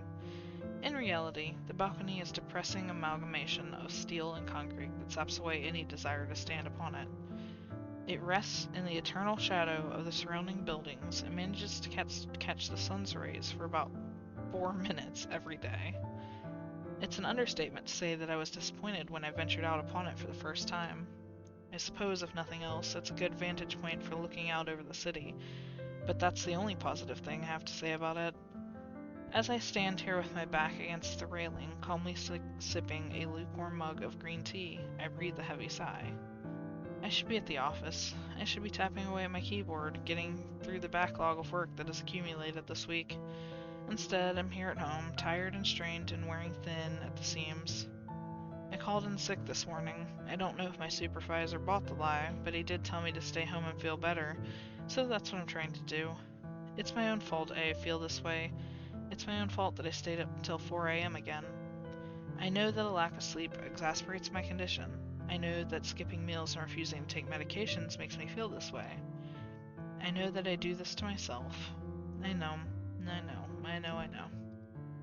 But this is me. This is what I do to myself as I try to take each day. This is the way I stretch myself thin, for no reason other than because some days I don't want to be better. I just want to be. I want to stay up late and work on Corpse Girl's requests. My body's need for sleep doesn't come before my ambitions. I want to eat only when necessary, because when I'm slim I look beautiful. I want to be beautiful, just like her. I want to skip my medications because taking the same pills every day is a hassle and expensive, and I question whether I really need them anymore. If I can just stay home like this, I don't need the medication. I even come out on the balcony, and that counts as being outside. So why do I need to take the pills? It's true that when I skip a few days, I end up like this. I try to convince myself that I'm fine, that I'm fixed, like I was a broken thing that has magically repaired. But I end up staying inside all day with the curtains shut and my eyes locked on a screen. I know that when I stay at the top of my medication, I can go to work, in the park, in the library without a second thought. I can get out on the train and not worry about strangers breathing on me or touching me. I can go to the convenience store and leisurely look around. I even went to a restaurant last week and read a book while eating dinner, and no one even tried to cut me or abduct me. And no one tried to strangle themselves in front of me in Yuriko. Can I really only go outside and do those normal things because of some tiny pills that a doctor said I need? Or can I do those things because I'm actually better now? Maybe I was never unwell in the first place, not irrational, just cautious, careful, concerned. I realize that my mug is empty when I bring it to my lips and taste nothing but the slightly waxy, unpleasant sensation of smudged lipstick. Well, I have been outside for long enough, anyway. I'll go inside since it's getting late. Plus, I have a feeling that someone on the street below has been watching me and is waiting to climb up into my balcony.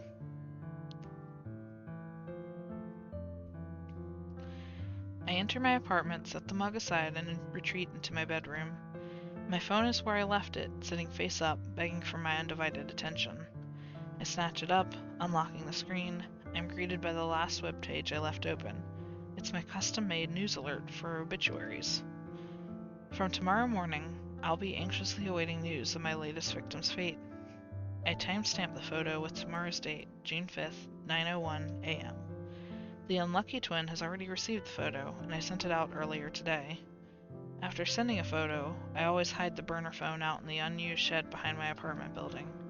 Getting the phone into the shed this morning was rather difficult.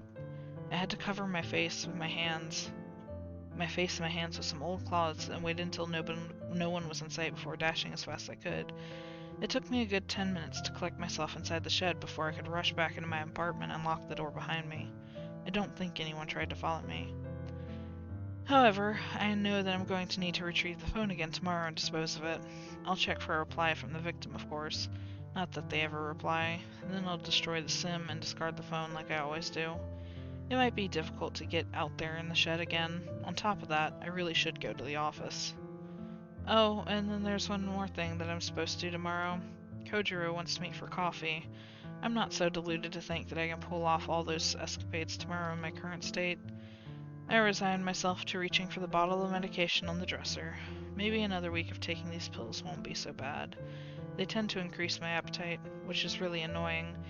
It's a constant struggle to try and ignore the hunger that tears at my stomach. And it doesn't help that they wreak havoc on my libido. I never know what to expect. Sometimes, I can look at these photos of Aoi on my phone and feel absolutely nothing. Other times, I can be simply scrolling through noise while standing on the train and feel an overwhelming urge to explode. I do my best to dismiss my doubts and fears as I swallow 2 of the tiny tablets. I follow them with a sip of water from the bottle I keep next to my bed, and I fight the urge to retch. I'll take a shower to freshen up. After all, I should curl up in bed and read. I need to conserve my strength for tomorrow, so an early night is in order.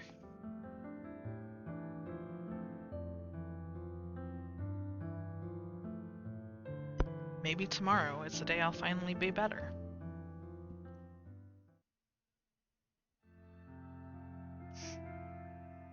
June 5th, Friday morning. Where the hell were you yesterday? I genuinely thought that was going to be a bad end right there.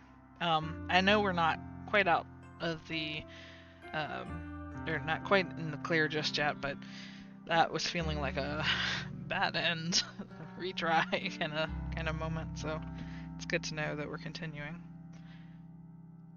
Did you miss me? Nah, just glad you haven't bit the dust yet. That's so sweet. Tomoe leans in close to me, almost uncomfortably so. Listen, have you had any trouble with Corpse Girl? No, I think I'm in the clear. Well, I guess the time marked on the photo has long passed. Maybe you really are safe. Yeah. Thanks, though. Thanks for what? For thinking of me. Ah, shut up. Tomoe's face is glowing red with embarrassment. Despite our differences, our interactions regarding Corpse Girl has helped us bond a little. I'm not counting on Tomoe and I having a lasting friendship, but even just quiet peace might be expecting too much. I think it's in Tomoe's nature to want to pick a fight with people, regardless of whether she's close to them or not. I wouldn't be surprised if we end up quarreling again, no matter how much we learn to respect each I'm other. at my desk if you need me, but don't bother me, you know? She waves and leaves that cryptic statement in the air behind her. I return my attention to the computer and mark a few tasks on my list as completed. The next person to waddle up to my desk and interfere with my work is Shinya. You weren't in yesterday? Nope. Are you well?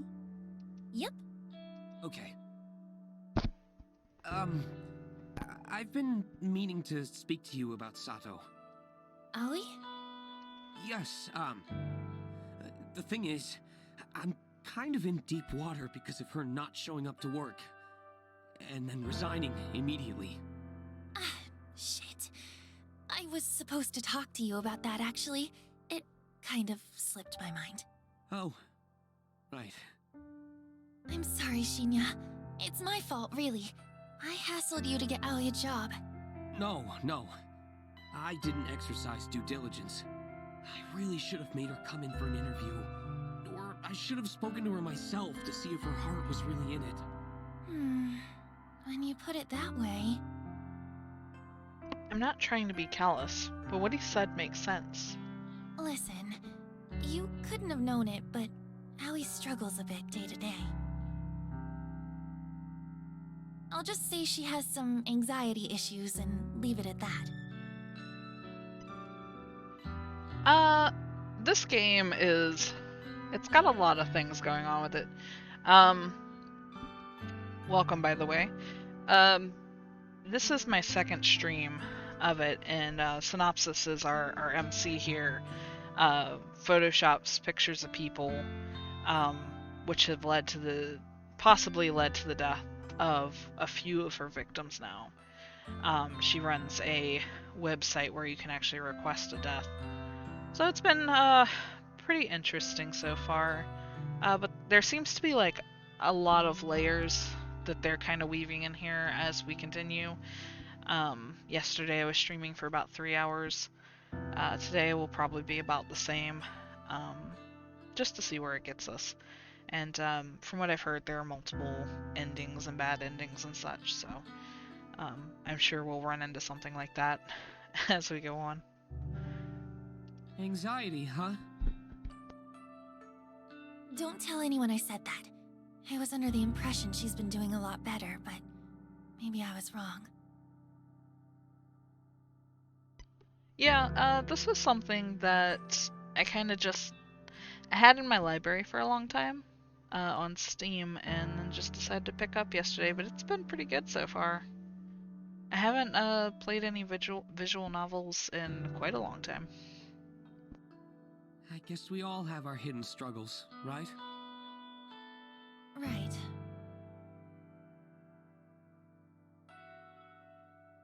If only he knew. Then again, maybe Shinya struggles too. Maybe dating Tomoe is his cry for help. Maybe he's going to snap one day and come into the office with a knife. Or maybe he'll discover Corpse Girl's website and request Katomi Ida's death in retaliation for ending his career. Who knows? I can't read this guy as well as I initially thought. For the longest time, I was under the impression he had a crush on me. So what would I know? Anyway, I hope Sato feels better soon. Maybe she'll find a job that suits her one day. Maybe. Say... Seeing as we're friends now and all, would you mind if I ask you a personal question? That depends on what it is. It's related to, intercourse? My face scrunches up at the word. I don't like the direction this conversation is heading in. Shouldn't this be something you talk to your girlfriend about? Yes, you're right. But I can't actually speak to her about it. You're really the only other friend I have, so...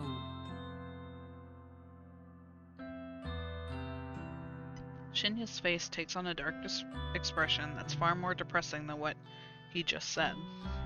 I feel bad for the guy. Well, what's the question? Oh, if, hypothetically speaking, if someone pressures you into, you know... Sex?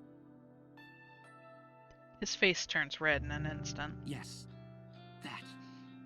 If someone pressures you into it and you really don't want to do it, what should you do? Say no. Firmly and loudly. No one should make you do things you don't want to do. Yes. Of course. I feel that my answer didn't give Shinya the comfort he is obviously seeking. Is Tomoe pressuring you into going all the way? No, of course not. She would never. It's either her or somebody else, dude. Never mind. It was foolish of me to bring up this topic. Why is everybody in the series being sexually harassed? I'm really sorry, Noriko. Please, forgive my lack of professionalism. Shinya bows to me deeply, his face parallel to the floor. He quickly turns and scuttles away before I get the chance to say anything. What was that all about? Could Tomoe be pressuring him? I wouldn't put it past her, but something doesn't feel right. She seems really smitten with him. Would she really push him like that?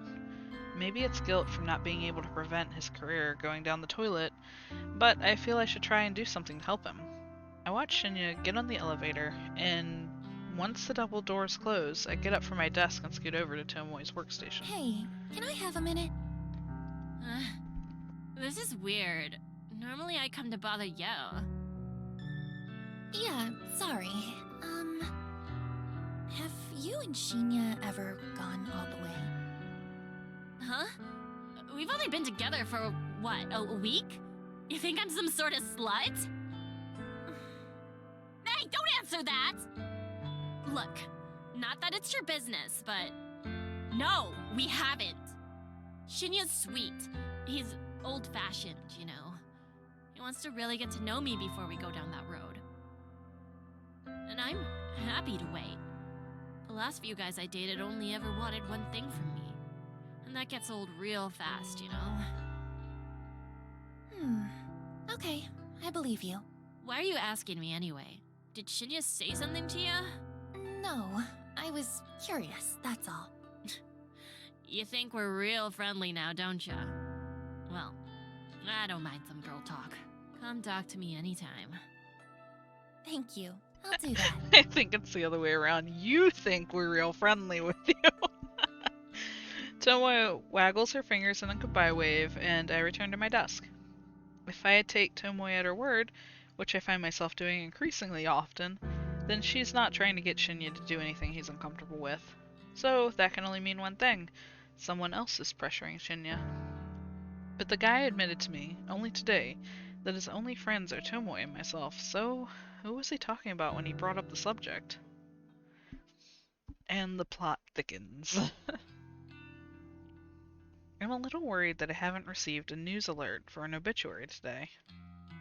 My latest victim, the twin woman, had her photo timestamp set at 9:01 a.m. this morning. If my method worked like it has the last few times, then she should be well and truly dead by now. She should have slit her own throat, or someone mysterious should have come along and slit it for her. It's not like I've managed to identify how Corpse Girl's power works. I'm no closer to figuring out why her victims die. All I know is that they do die. And yet, I can't find any matching obituaries for the day. I've tried searching manually, too. I can't always rely on my automatic filters to get it right. I've scored every source I can find to come up with, and have come up with nothing. It's possible that she hasn't killed herself yet. It's possible that she's planning to do it. Or maybe someone else is plotting to kill her on Corpse Girl's behalf. It's also possible that this time my victim won't die. Depressingly, that puts me back at square one. My winning streak will be over before it really begins, if the corpse photo has no effect. I make a mental note to discard the burner phone when I get home.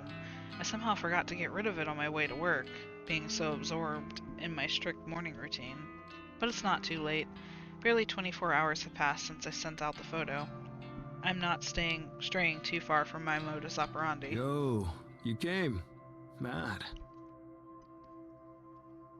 This has got to be my favorite character so far. That familiar, halting voice snaps me out of my thoughts. Kojiro stands before me, wearing slightly cleaner clothes than the last time we met. It's very possible that he interpreted this meetup as a date and decided to wear his absolute best outfit. The smell of the morgue is only faint upon him, thanks to the desperate cover-up scent of strong cologne. Hi, Can I sit? please. Kojiro pulls up a chair and sits across from me. He's relaxed and awkward, all at once. So far, our character has only really just met him. He first popped up kind of randomly at a library. And since then, he's probably come closest to discovering her identity as the actual corpse girl. However, outside of the library, this is only the second time they've met up. Otherwise, all of their conversations have been over text. He's really into real crime books. Some of his favorites seem to be ones that actual murderers have wrote. His tall, lanky form doesn't really seem to fit with the tiny, cozy cafe he selected as our meeting point. Waiting long? No, not really. Yeah, definitely not a red flag. His character could really go any way right now. Great. Ordered yet? No. What do you recommend? House blend. Fantastic. They roast it here. Also, the chocolate gâteau is amazing. I'll order 2 slices. Thank you, but I'm not hungry. Coffee is fine. Roger that. The waitress eventually comes around and Kojiro places our order in fluent French. I think the waitress is taken aback as she bows politely and humbly asks him to repeat himself in Japanese. Once our order is settled, Kojiro leans forward and looks into my eyes. Wear glasses? I subconsciously reach a hand to my face and check if I am indeed wearing glasses. Of course I'm not. No? Why would you say that? Kojiro leans back casually and shrugs. Couldn't remember. Maybe you had them on last time. Last time? Is he referring to when we met at the library? I've never worn glasses. Sorry. Don't be sorry. Just making conversation. This place is great, right? It's true that the cafe possesses a quiet, comfortable atmosphere. The smell of freshly roasted coffee lingers in the air, and the display of various cakes at the front counter doesn't make me ill. I can make out the faint sound of acoustic music in the background, with vocals in what I assume to be French. All in all, it's a nice place. Kojiro chose well. Oh, is this place expensive? I just don't have much money, that's all. Don't worry. It's on me. How's work? The bank, right?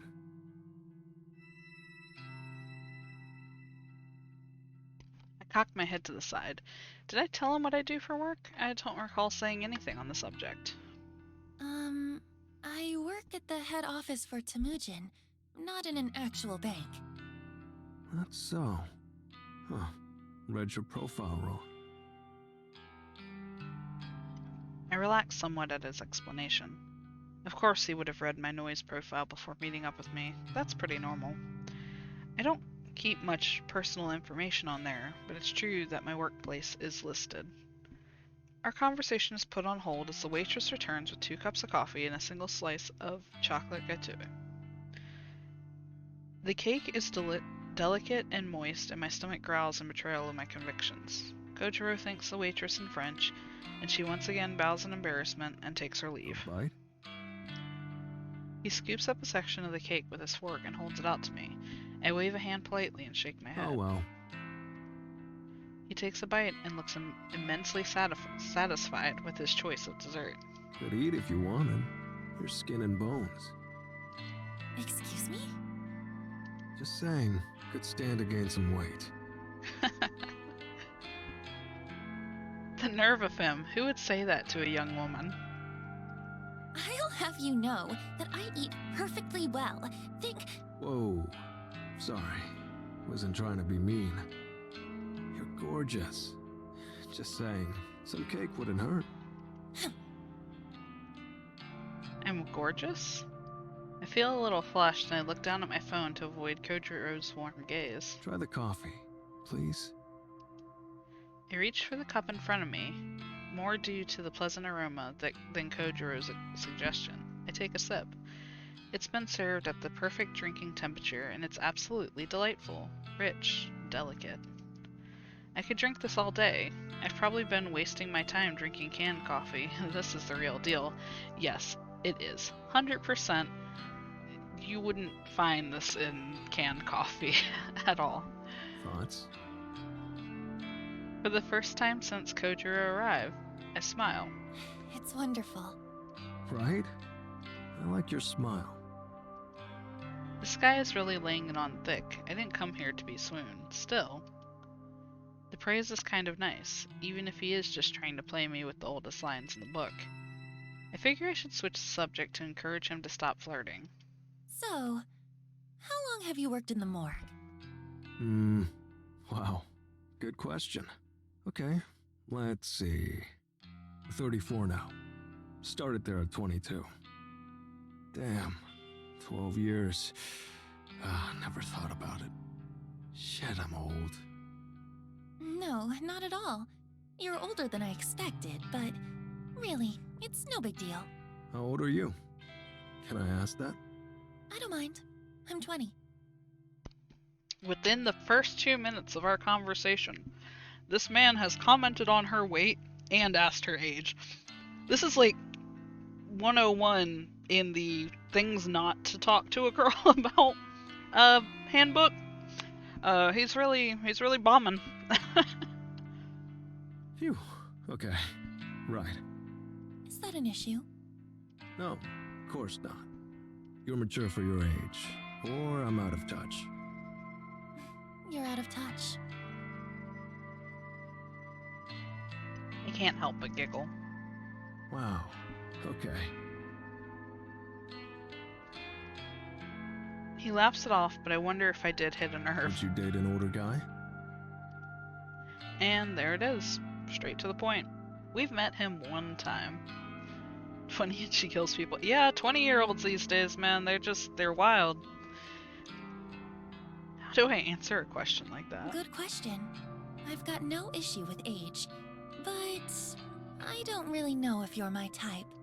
And if I can be honest, there is someone I have feelings for already. And so, unrequited love, huh? Something like that. Props can't compete with that. Well, that's okay. You're stunning. Out of my league. Thrilled to be friends if nothing else. Friend sounds nice. Mad. He raises coffee cup in a toast, then takes a sip. Maybe I had him wrong. He might be a bit more mature than I gave him credit for. If he can take rejection without pressing the point, that speaks a lot about his character. So, Corpse Girl. Interesting, right? How does she do it? The photos, the killings, all without knowing the Vic's name. Yeah, so my impression is that he has no game. Like, he's just... I mean, he came out of nowhere with all of this from the start of the entrance of his character. So he's just some guy right now. We really don't know too much about him. Yeah. Wonder what her death count is. 3, 4, if I'm lucky. Try not to say this aloud. Eiichi Hanada. Car crash. Was it planned? Cut the brake line. Drugged. I have no idea. Sorry. You work at the morgue. You should know if he was drugged or not. But you requested his death. Yes. I did lead him to believe that. I have to continue to go along with it. And for no personal reason? That's right. Brutal. Don't request my death, okay? We'll see. His face lights up, almost as if he's impressed with the ambiguous answer, excited even. Maybe I should try the site. Request a death. Know anyone who deserves it? Sorry, not off the top of my head. Neither. Maybe you should request me. I'm dying to know how it goes down. Request my death so I can figure it out. Nice topic to talk about on a first date. Abso-freaking-lutely, man. These two nerds. Yeah, this is exactly the kind of conversation I was expecting going into this. You know, maybe you shouldn't mess with this stuff. What if you really ended up dead? Eh. Eh. I can protect myself. I mainly want a corpse photo. How does she do it? Oh, by the way, you read that book I gave you? You mean Strange Flower? Bingo. I'm halfway through it. Wow, fair effort.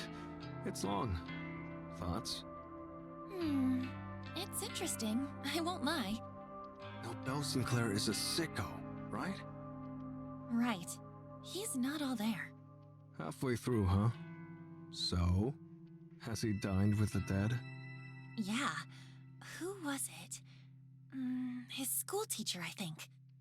He dug up her body 2 days after she died and then dressed her in his mother's Sunday best. Yeah. Took the corpse out for Italian? I can imagine the waiter's reaction. Ah, classic. Classic. What a classic thing to do. Kojiro really seems to really enjoy reminiscing about the book. The story is definitely interesting, but the way he's laughing at it makes me a little worried. Then again, the guy works in the morgue, so maybe the whole scenario is just comical to him. Oh, that's it there. It takes me a second to realize what he's pointing at. Sure enough, the book in question is sticking out the top of my bag. Pass it here. I want to show you a funny passage. I nod and reach for the book. I pull the massive tome from my handbag with a fair amount of effort. The book comes free, but it snags on the bag zipper and causes some of the contents to fly out. A few personal belongings fall to the floor with a clatter. I notice my lipstick, lip gloss, notepad, and pen hit the cafe's tiled floor. Kojiro comes around to the side of the table and helps me pick up my things. He pauses when his hands grapple with another book that has fallen underneath Strange Forest Flower. photography? What's this? I quickly reach for the book and try to snatch it from his grasp. It's nothing. Kojiro is quick, and he instinctually avoids my desperate grab. He holds the book aloof and continues reading the cover. Huh. English? A comprehensive history of photo manipulation. He returns to his seat and flips through the pages as I finish packing my belongings away. I bow my head silently, waiting for his Yo. judgment. You can read this? Only a little. Oh, this is tough. My English isn't good. Thought it was French at first. Oh, these images. Kojiro suddenly snaps the book closed and looks at me. I figured it out.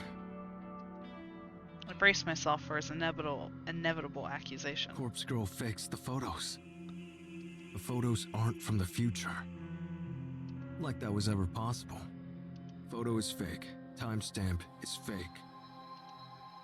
He's correct, but will he go back to assuming that I'm Corpse Hey. Girl? Why do you have this book? Are you editing photos? I mean, I have an interest in it, but that's all. This book is old. Doubt the techniques are useful anymore. Still, it's interesting.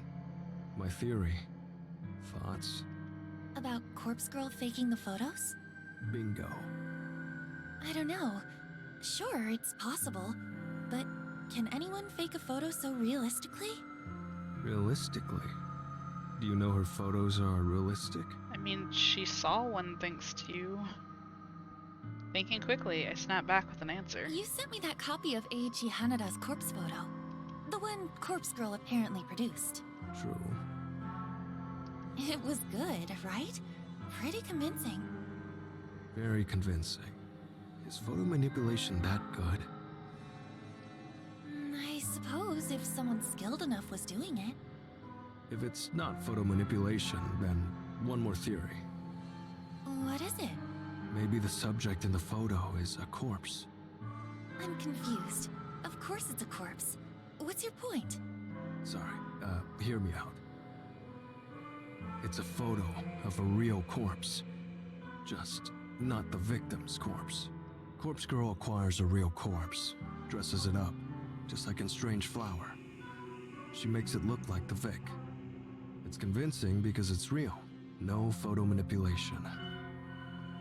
Huh, I see. Immediately, my mind starts to kick into high gear. Kojiro has unknowingly presented me with an unprecedented idea. What if Corpse Girl does get real corpses? What if she dresses them up, wounds them, and makes them look like a carbon copy of the victim? Then she holds a photography session to capture the magic. The realism will be amazing. It will be way more convincing than manipulating a photo, even though I've become pretty good at that. It will be the next step up in realism, I'm sure, to convince victims to kill themselves. If Corpse Girl's victims can be relied upon to kill themselves, then I don't have to continually question the cause of death. I wouldn't need to worry about whether some mysterious third party is wandering around slaying people on Corpse Girl's behalf. All of the deaths would be caused by suicide. It would be predictable. Conquering victims would simply be a matter of forging a convincing enough corpse replica.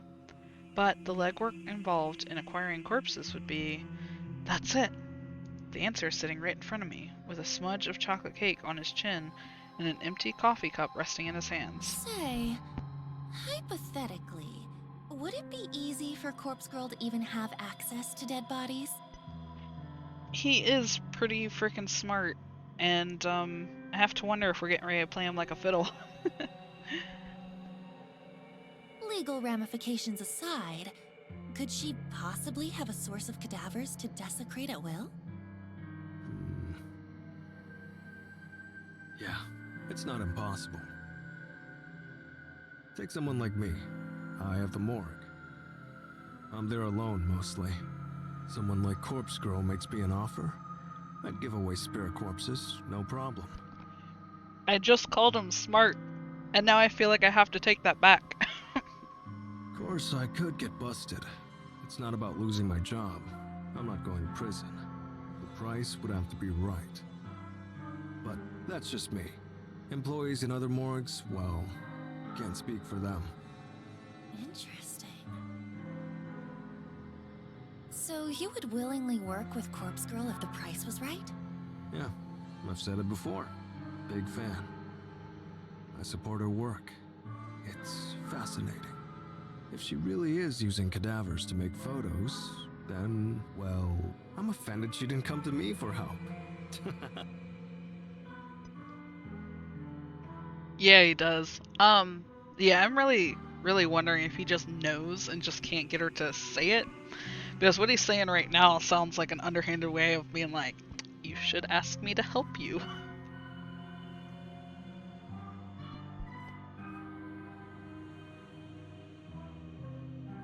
I totally missed that line of text.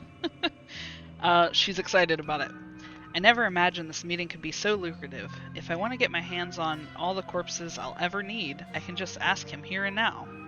Yeah, just over coffee, man. Just, you know. I find myself breathing heavily, and I notice that my cheeks are warm and my head feels slightly airy. It all comes down to whether or not I really want to step up my game. The way things are, well, the twin woman, my latest victim, doesn't seem to have given up the ghost. Maybe I'm being impatient, or maybe my work just isn't as convincing and powerful as I want it to be. Then, there are the cases of the previous victims. Akane Tsurumaki killed herself. There's no doubt about it. But Eiichi Hanada? It's highly possible his car wreck truly was accidental. I may not have had a hand in it after all. Ruri Hatano, my first ever conquest. The cause of her death still eludes me. There's no way she could have killed herself in the position her body was discovered in. She's the whole reason that I started suspecting someone else's involvement in the first place, after all. So, there's one definite suicide, one potential murder, and one death that was an accident. A traffic collision that happened to coincide with the date I wanted the victim to die. Statistically, there's no way to know how Corpse Girl's power actually works. It's almost like deaths are just caused at random, and when you pile in the countless failures I've encountered over the past year, well, my success ratio isn't very impressive. If I could truly compel victims to simply kill themselves, then It would take the guesswork out of the whole thing, that's for sure. With Kojiro's help, I could acquire cadavers and make them look like my victims. The work would be completely different to photo manipulation. There will be gore involved, no doubt about it, and it'll take a steady hand, some makeup artistry, and access to clothing, props. Then there's lighting to consider. The backdrops. It's one thing to take an image from the database of the deceased and have a corpse splattered on the pavement ready to go. It's an entirely different thing to have to drag a body out of a morgue and plant it in position, then take photos of it. There will be a lot to consider here. It's not a decision I can make lightly. And on top of that, I doubt I have the courage right now to ask Kojiro straight up for his help. But if I do go for it, I am absolutely positive it will lend a massive amount of credibility to Corpse Girl's mission. The extraordinary realism will pave the road ahead of me with blood. Finished your coffee? Oh, I quickly take a sip and drain the cup. that was delicious. Thank you for treating me. Very welcome. Shall we head off? Yes, let's. Any plans for the night? Yes, sorry I can't hang out longer. No problem. I had fun. Kojiro stands up and conjures his wallet. He leaves a few bills on the table and then steps towards me. I stand up too, and playing my best hand, I quickly lean forward and plant a soft kiss on his cheek. The maneuver is surprisingly difficult thanks to his height, and I don't think I pulled it off as gracefully as I planned. Thank you for the date. Will I see you again? Oh Jesus. I give him my best alluring look as I bat my eyelids gently. Yeah, of course. Yeah, playing him like a fiddle. He's smart though. We'll see who wins out in this one. He slowly rubs his cheek with tender fingers, amazed that I just kissed him. Bye-bye now. I spin and make a beeline for the exit. I hope my trembling legs don't betray me as I step out on the pavement outside. It's not in my nature to try and seduce somebody for my benefit, so much so that my attempt at it has left me feeling rather queasy. I don't know if I pulled it off, but now that I've left the cafe, I can't look back to see the effect it had on Kojiro, if any. I cross the road, and a shiver runs down my spine. I hope I'm prepared for what I'm getting myself into. June 6th, Saturday afternoon. The weekend is here, and despite my desire to stay inside my apartment with the doors locked and windows closed, I find myself at the mall shopping for a new phone charger. My current charger gave up on me at midnight, and now my phone is running dangerously low on life power. I tried plugging into different outlets. I tried plugging it into my laptop, but nothing I did gave my device even the slightest amount of charge.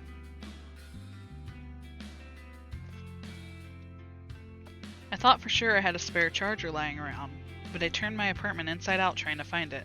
Couldn't even find the right type in my drawer of burner phones. So, either the charger has died, which is the best case scenario, or my phone has become faulty. I hope the latter is not the case, because I really can't afford to purchase a new one. Getting it repaired is out of the question. I refuse to hand it over to somebody for a day or two and go without it. So I'm hedging my bets on the issue being with the charger. If I can buy a new one, all my problems should be solved. This is what I tell myself as I scurry through the crowded mall, dodging left and right to avoid careless people trying to bump into me. I know there's an electronics store around here somewhere. Even a discount store will probably have a budget charger that will still fit my device. I just want to find what I'm looking for and get out of this place. As I blindly navigate the area, I think back to last night when I first noticed my phone was no longer charging. I had been browsing through the obituary newsfeed, searching desperately for any signs of my latest victim's demise. No clues came up. There were countless new obituaries, of course. This is a big country, and people die every day. But very few matched the description of my victim. The obituaries that did match had photos included, but none of them looked remotely like the twin woman. It was dead end after dead end. I might have to just accept the fact that this latest request will go unfulfilled. But accepting it makes me angry. Very, very angry. I find myself stomping through the mall more often than simply walking. A few people glance at me, but I don't pay heed. I wanted that woman to die. I wanted her twin sister to rejoice or despair at the fact that befell her own flesh and blood. I wanted her to feel the fear of seeing her own corpse in the photo. I wanted her to feel the cold and clammy hands of death tugging at her skirt, whispering to her, inviting her to spiral down and down and down and down and down. To spiral down and just die. To give up, to die, to spiral down, to die. To spiral out of control. I wanted her to die. I wanted her to die. I wanted her to die. Spiral down, down, down. Why didn't you die? Why didn't you die? My head is foggy, my senses blurred, my face hot, my hands cold.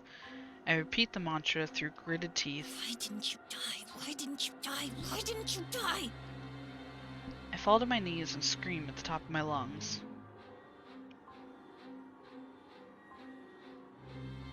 Ah! Why didn't you die? It's not causing a scene at all. Why didn't you fucking die? What the hell? Damn, she's having a full meltdown. Can we get a security guard down here, please?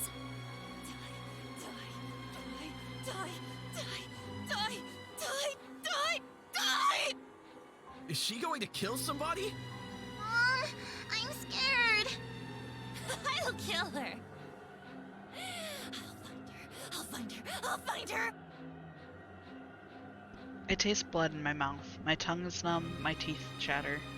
I'll find that twin bitch. I'll find that twin bitch. I will find that twin bitch. I'll kill her myself. I'll kill her myself. I will kill her myself. I'll kill her. All right. That's enough. A strong hand pulls at my shoulder and my face hits the ground, hard. My arms are restrained behind my back, and all I see in my blurry vision is the checkered, tiled floor of the mall. You're coming with me. My limp form is tugged backwards, and my head lolls to the side. I shut my eyes and let the blackness envelop me.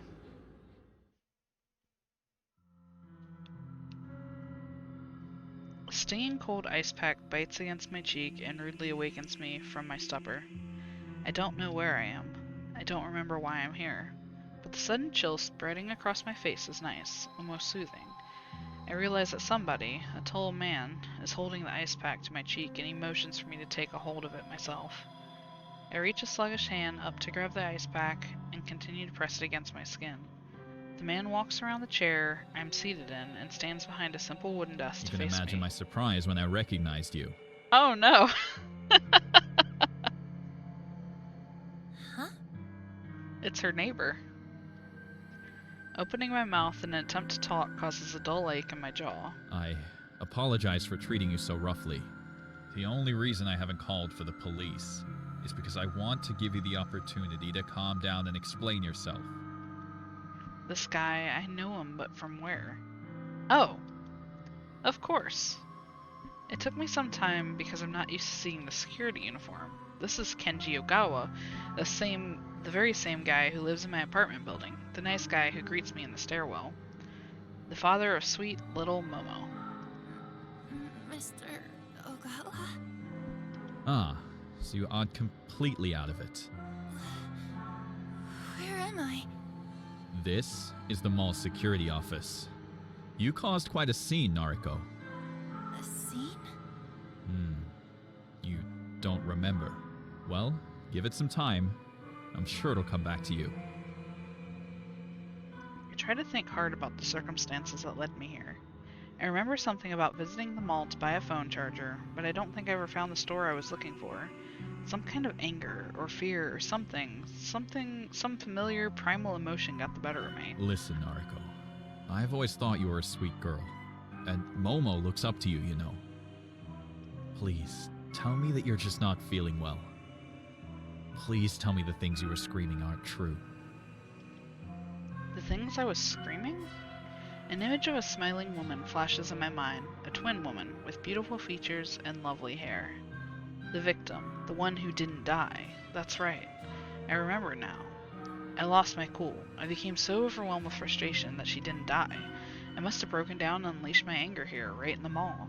Stupid, stupid, stupid, stupid. This is all because I went outside. I went somewhere I don't normally go. I'm usually fine about going to the office. It's familiar. The convenience store is fine too. In fact, my whole meticulously planned morning routine rarely bothers me. But the shopping mall? What was I thinking? I haven't been keeping up with my medication. Even if I was on top of it, going somewhere out of my comfort zone is always a risk. I need to start regulating my intake. Taking a pill or two every other day, or when I feel like it, isn't going to help me. Skipping days at a time and just popping a few in my mouth when I need to leave the house isn't what I'm supposed to be doing. I need to follow the guidelines. I need to keep a strict schedule of when I take what.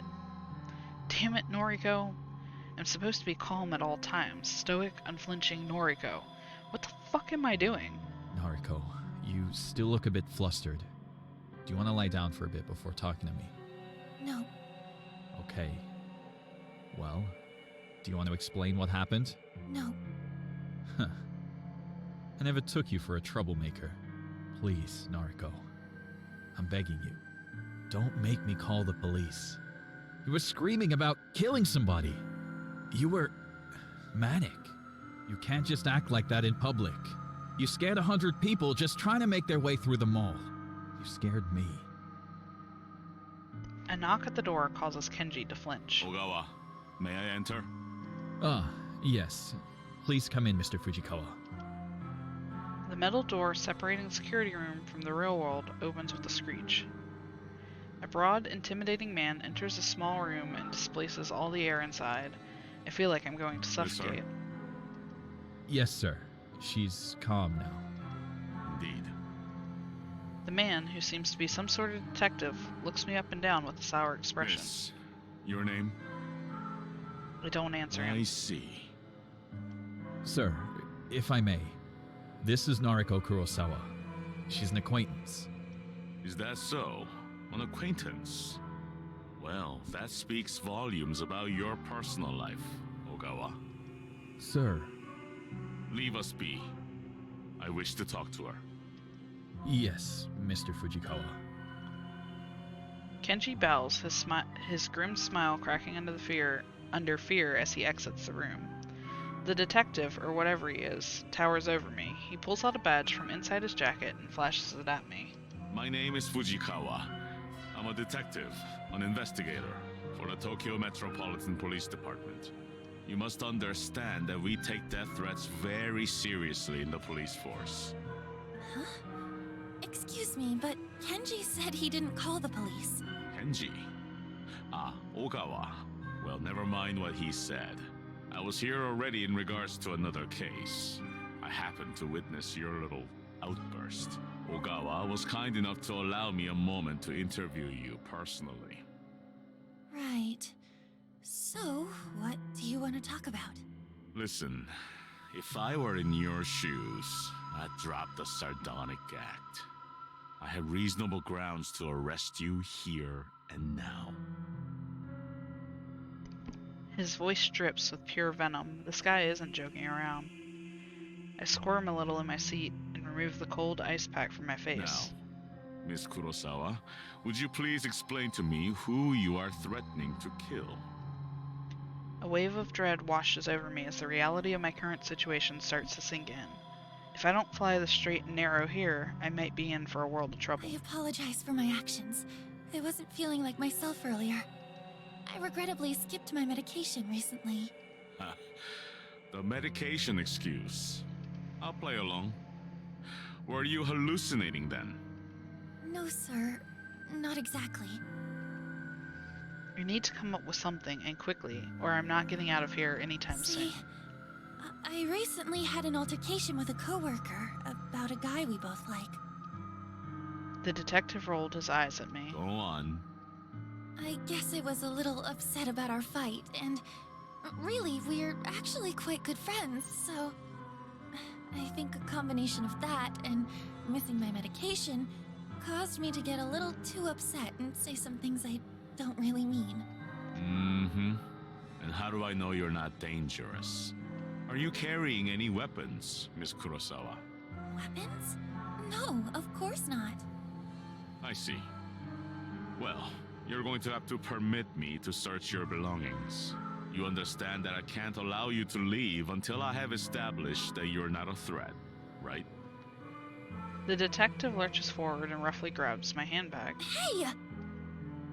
He tears it open and rummages around inside. I'm somewhat relieved that I'm traveling lightly today. I even left the 2 books I'm reading at home. He finds nothing of interest in the bag, save for one thing, my phone, which is dead. He taps the screen, toggles the power button, and smacks the phone against his open palm. Is this broken? I realize the last drop of battery power must have finally drained. I'm probably lucky for that fact. If he found certain things on my phone, I might be in trouble. It's not like I keep corpse photos on there. That's what my collection of burner phones are for. But there are certain things that would be incriminating if they fell into his hands. My noise chat log with Kojiro, for starters. And then there are those images of Aoi and Tomo and that famous singer that had her phone hacked and her private photos uploaded to the net. Wait, let me read that again. And then there are those photos of Aoi and Tomoe and that famous singer that had her phone hacked with her private photos uploaded to the net. What is... okay. Aoi knows I have her photos. She's okay with it. Tomoe doesn't know about hers. That would be hard to explain. The singer, on the other hand, was part of a big scandal a few months ago. Probably half of Japan has seen her photos. Still, I'd rather keep my personal matters completely private. I don't want this asshole looking into my affairs. Now I'm trying to figure out what is our girl really about here? The battery is dead, sir. Where is your charger, then? I don't have one with me. He grunts and throws the phone at me, and I barely manage to catch it with my brittle, skeletal, clumsy fingers. Wait here. I need to make a call. He leaves the room unceremoniously, and I hear the scraping shriek of a steel deadbolt locking the formidable door behind him. I breathe out and try to calm my nerves. I look down at the phone in my hands and see my mirror image counterpart peering back at me in the black reflection. I don't look as good as I normally do. My makeup is smudged, which is strangely becoming more and more common for me. I think I've gained some weight. My gaunt face seems fuller somehow, and my prominent cheekbones are softer. This girl staring back at me, she's not wholly familiar. Is this Noriko Kurosawa? Is this Corpse Girl? I look like some aberration, some sickening concoction of myself and some person I don't fully recognize. I don't understand how I could have gained weight. I've been eating less. Maybe the canned coffee I consume religiously contains more calories than I realized. I need to cut down immediately. This is such a common thing, I feel, for some anorexic individuals. Even the less, you eat less and less, but yet you still feel like you're gaining weight somehow. It seems to be a common reoccurrence, which is very unfortunate. Our girl is not well at all. A sour taste rolls around on my tongue and I swallow it reluctantly. I feel ill at the sight of myself. The steel door swings open and Fujikawa stomps in like an angry toddler. Well, the precinct claims you don't have a prior record, Miss Kurosawa. That's good news for you, I'm sure. But it's a fucking pain in the ass for me. Why? Clench at his apparent anger and recoil slightly in my chair. You're free to go. However, I'll remember you. Another incident like this, and I'll have you in for a psychological assessment faster than you can blink. I can do nothing but nod as a wave of relief washes over me. Get your things and get out of here. Oh, for the love of God, go eat something. You look like a starving child. Rude? Fujikawa spins on his heel with force and once again leaves me sitting alone. I take a moment to collect my thoughts before picking up my belongings and shoving them into my handbag. As I leave the security office, I spot Kenji standing outside the door. He bows his head meekly. Take care, Noriko. Yeah. He doesn't lift his head as I walk away.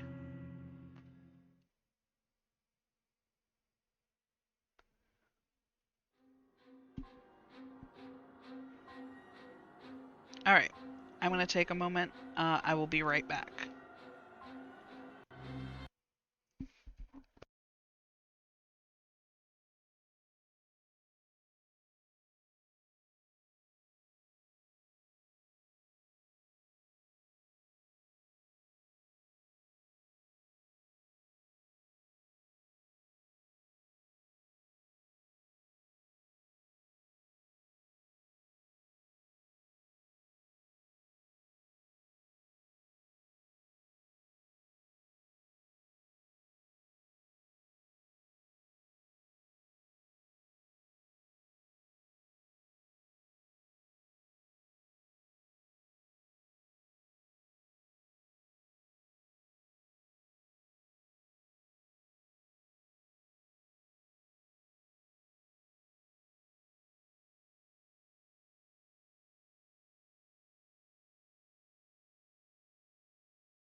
Alrighty, I think I'm pretty good.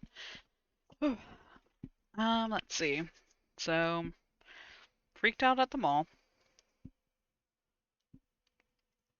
Was detained by mall cops. But we managed to get out of there, and now we're back home. She definitely seems mentally not okay. And considering how everyone keeps commenting on her weight, I'm assuming she's not physically okay either.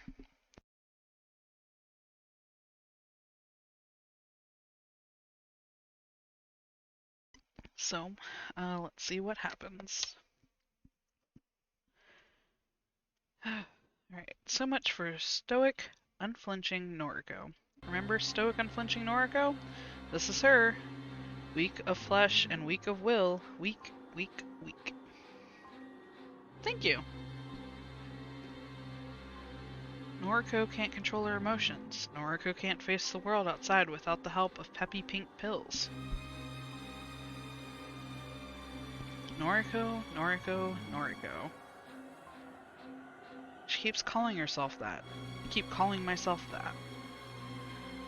But I'm more than that, more than her. I'm Corpse Girl. I'm bigger than the frail body before me.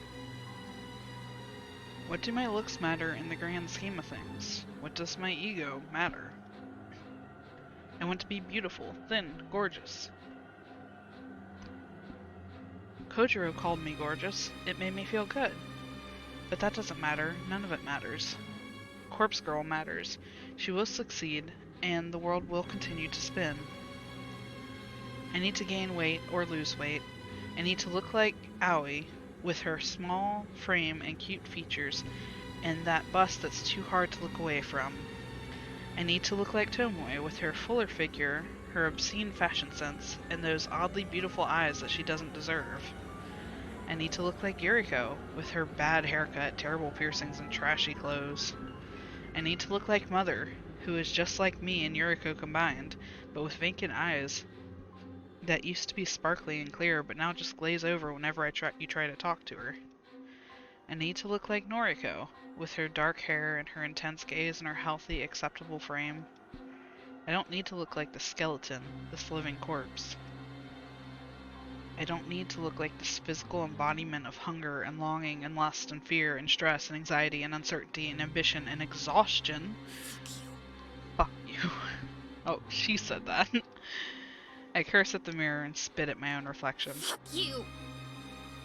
I clench my fist until my nails dig and tear and pierce in my flesh, letting blood trickle between my knuckles and drip down to the carpet. I don't want to be you! I'm better than you! I'm better than you! I'm better than you! But I am you. I am Corpse Girl. It's what I always wanted. It's that sense of belonging that I always sought. It's that feeling of home that I reclaimed after home was lost. After Mother moved and Yuriko got put on ice, and after I found this apartment that felt so strange at first. Got put on ice. This is who I am. I love your hair. Your eyes. I love you. Don't ever leave me. Don't leave. I raised 2 fingers to my mouth and kissed them gently, then pressed them against the mirror. I love you. Don't ever change.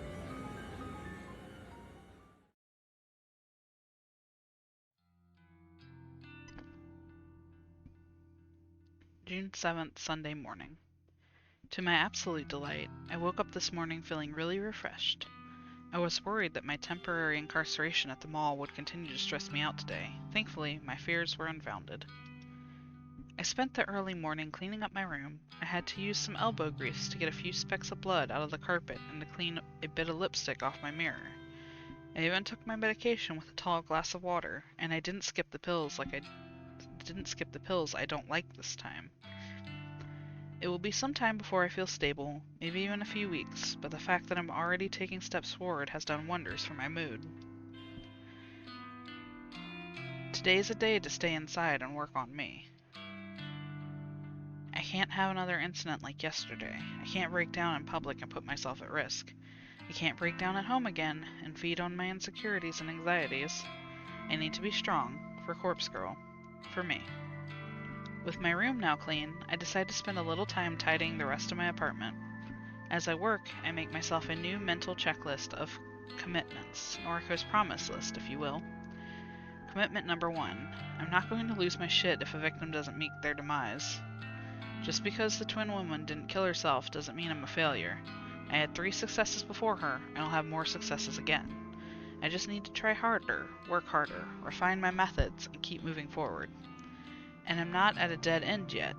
I have a trick up my sleeve, after all. Kojiro's connection to the morgue may very well be the ace I need to win. Commitment number 2. I'm going to improve myself. I won't say that I'll fix myself. I'm not broken. Not yet. I'm going to improve. I'll keep up with my medication. I'll keep up with my social life. That means keeping in touch with the few friends I have, Aoi, Shinya, and even Tomoe. I'm going to eat a little bit more. Not much more, because I want to stay slim, but enough to give me more energy, more motivation. I don't want to be weak anymore. Commitment number 3, the last one. I'm going to get over Aoi. I love her. I've loved her since high school. In those days, she always stood beside me. My insecurities and anxieties never pushed her away. She knew what I was going through, what I still go through, and she could relate to me. Since she has her own compulsions and anxiety to deal with, so I can't lean on her like I used to. Instead, it's my turn to help her out. But I will move on from obsessing over her. She isn't ready for a relationship, and she explained all of the reasons why she rejected me so long ago. Clinging to the hope that one day we'll be together isn't good for my current state. I need to be moving on, moving forward. I need to let go. She is, and always will be, my dearest friend. I'll always love her, but I will let her remain as simply my friend, and I will find someone else to call a lover. This last commitment really makes me feel like a weight has been lifted off my chest. Instead of obsessing over Aoi, spending countless nights lying in bed looking at her photos, thinking about her at odd hours of the day, instead of all that, I'll be able to move on. Even if it takes some time, I'll find someone who wants to be with me. There are plenty of fish in the sea, as they say. I can't say there's anyone in particular I have my eye on just yet. My social circle is pretty limited after all. Shinya is a guy I'm simply not interested in. There's no spark there, and there never will be. Tomoe, as irritating as I find her, is oddly alluring to me. I don't like her clothes, or makeup, or the whole aesthetic she has built for herself, but some part of me would kill to spend a passionate night with her. Then there's Kojiro, that weird, awkward, strange alien creature that I can't wrap my head around. He said I'm gorgeous. He really said that. But he's too weird. I feel like he's the kind of guy that would stalk you and stab you if you ever broke up with him. For now, I can't think of anyone I would seriously pursue, but I'll give it some time. I have all the time in the world. I find myself smiling as I finish tidying up my apartment. Having a nice, clean place to live really does help to lift the spirits. Unfortunately, I still haven't managed to get rid of that lingering scent of mold that always wafts around. It's a musty odor that seems to be ingrained in the very walls of the apartment building, for at least as long as I've lived here. I know it's not coming from my apartment, because it's pretty easy to smell from downstairs too. As far as I can tell, my place is completely mold-free. I might not be the best at cleaning, but if nothing else, I keep disgusting mold out of my home. Still, the occasional odor aside, my place is clean and cozy now. I lay down on the couch and stretch my body, letting my top muscles stiffen and then relax. The day is still early, and it feels good that all my chores are completely done. The icing on the cake is the fact that Corpse Girl has 2 new requests sitting patiently in her inbox. I logged in earlier and saw them, but it decided to sort out my cleaning first. Now I can reward myself by spending the rest of my day working on the new requests. I can hardly contain my excitement at the prospect.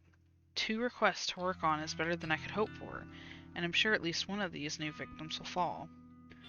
My positive attitude will go a long way to ensuring my success this time.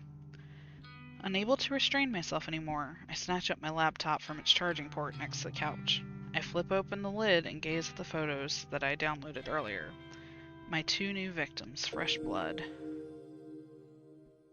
The first is an older man, maybe in his 50s, typical businessman type. He might as well be a clone of every other nondescript man you see on the subway, at the supermarket, on TV. Yeah, character development. If I had to guess, I'd take a leap and say his miserable wife wants him out of the picture.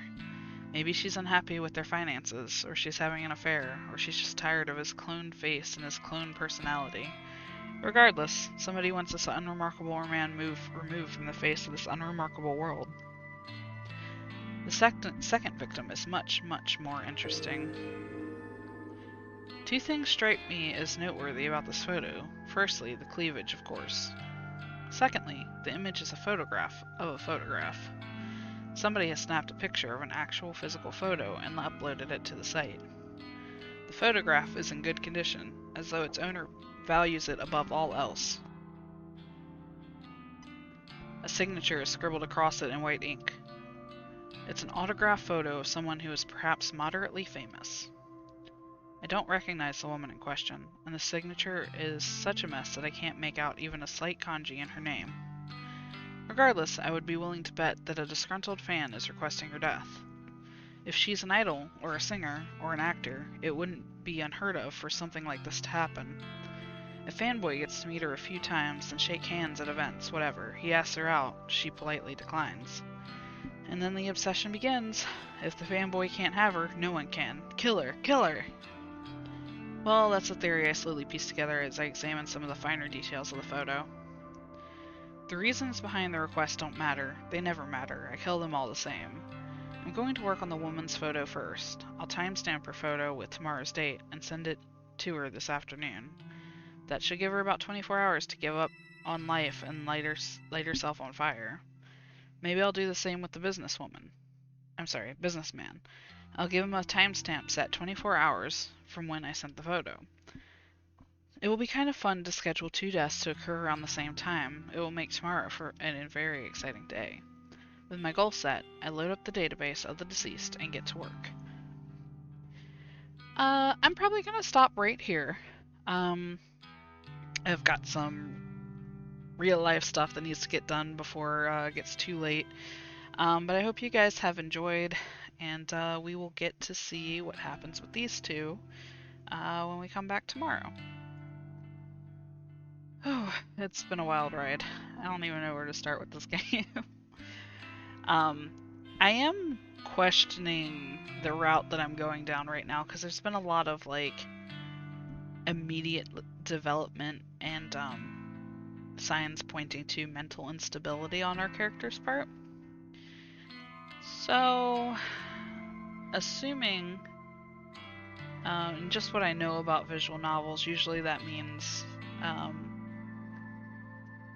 we're going down one particular path, but we'll see. I don't know anything about the different paths and dead ends and whatnot in this game, so who knows? Maybe we're doing really good. But without further ado, I'm gonna log off for tonight, and you guys have a great evening. Like I said, I should be able to stream again tomorrow, so I'll probably be back around here roughly at the same time. Just for anybody who doesn't know, if by chance you happen to miss my stream, I am uploading them to YouTube, or you can just watch them here on Twitch. Alright. Have a good night, and I'll see you guys later. Bye bye.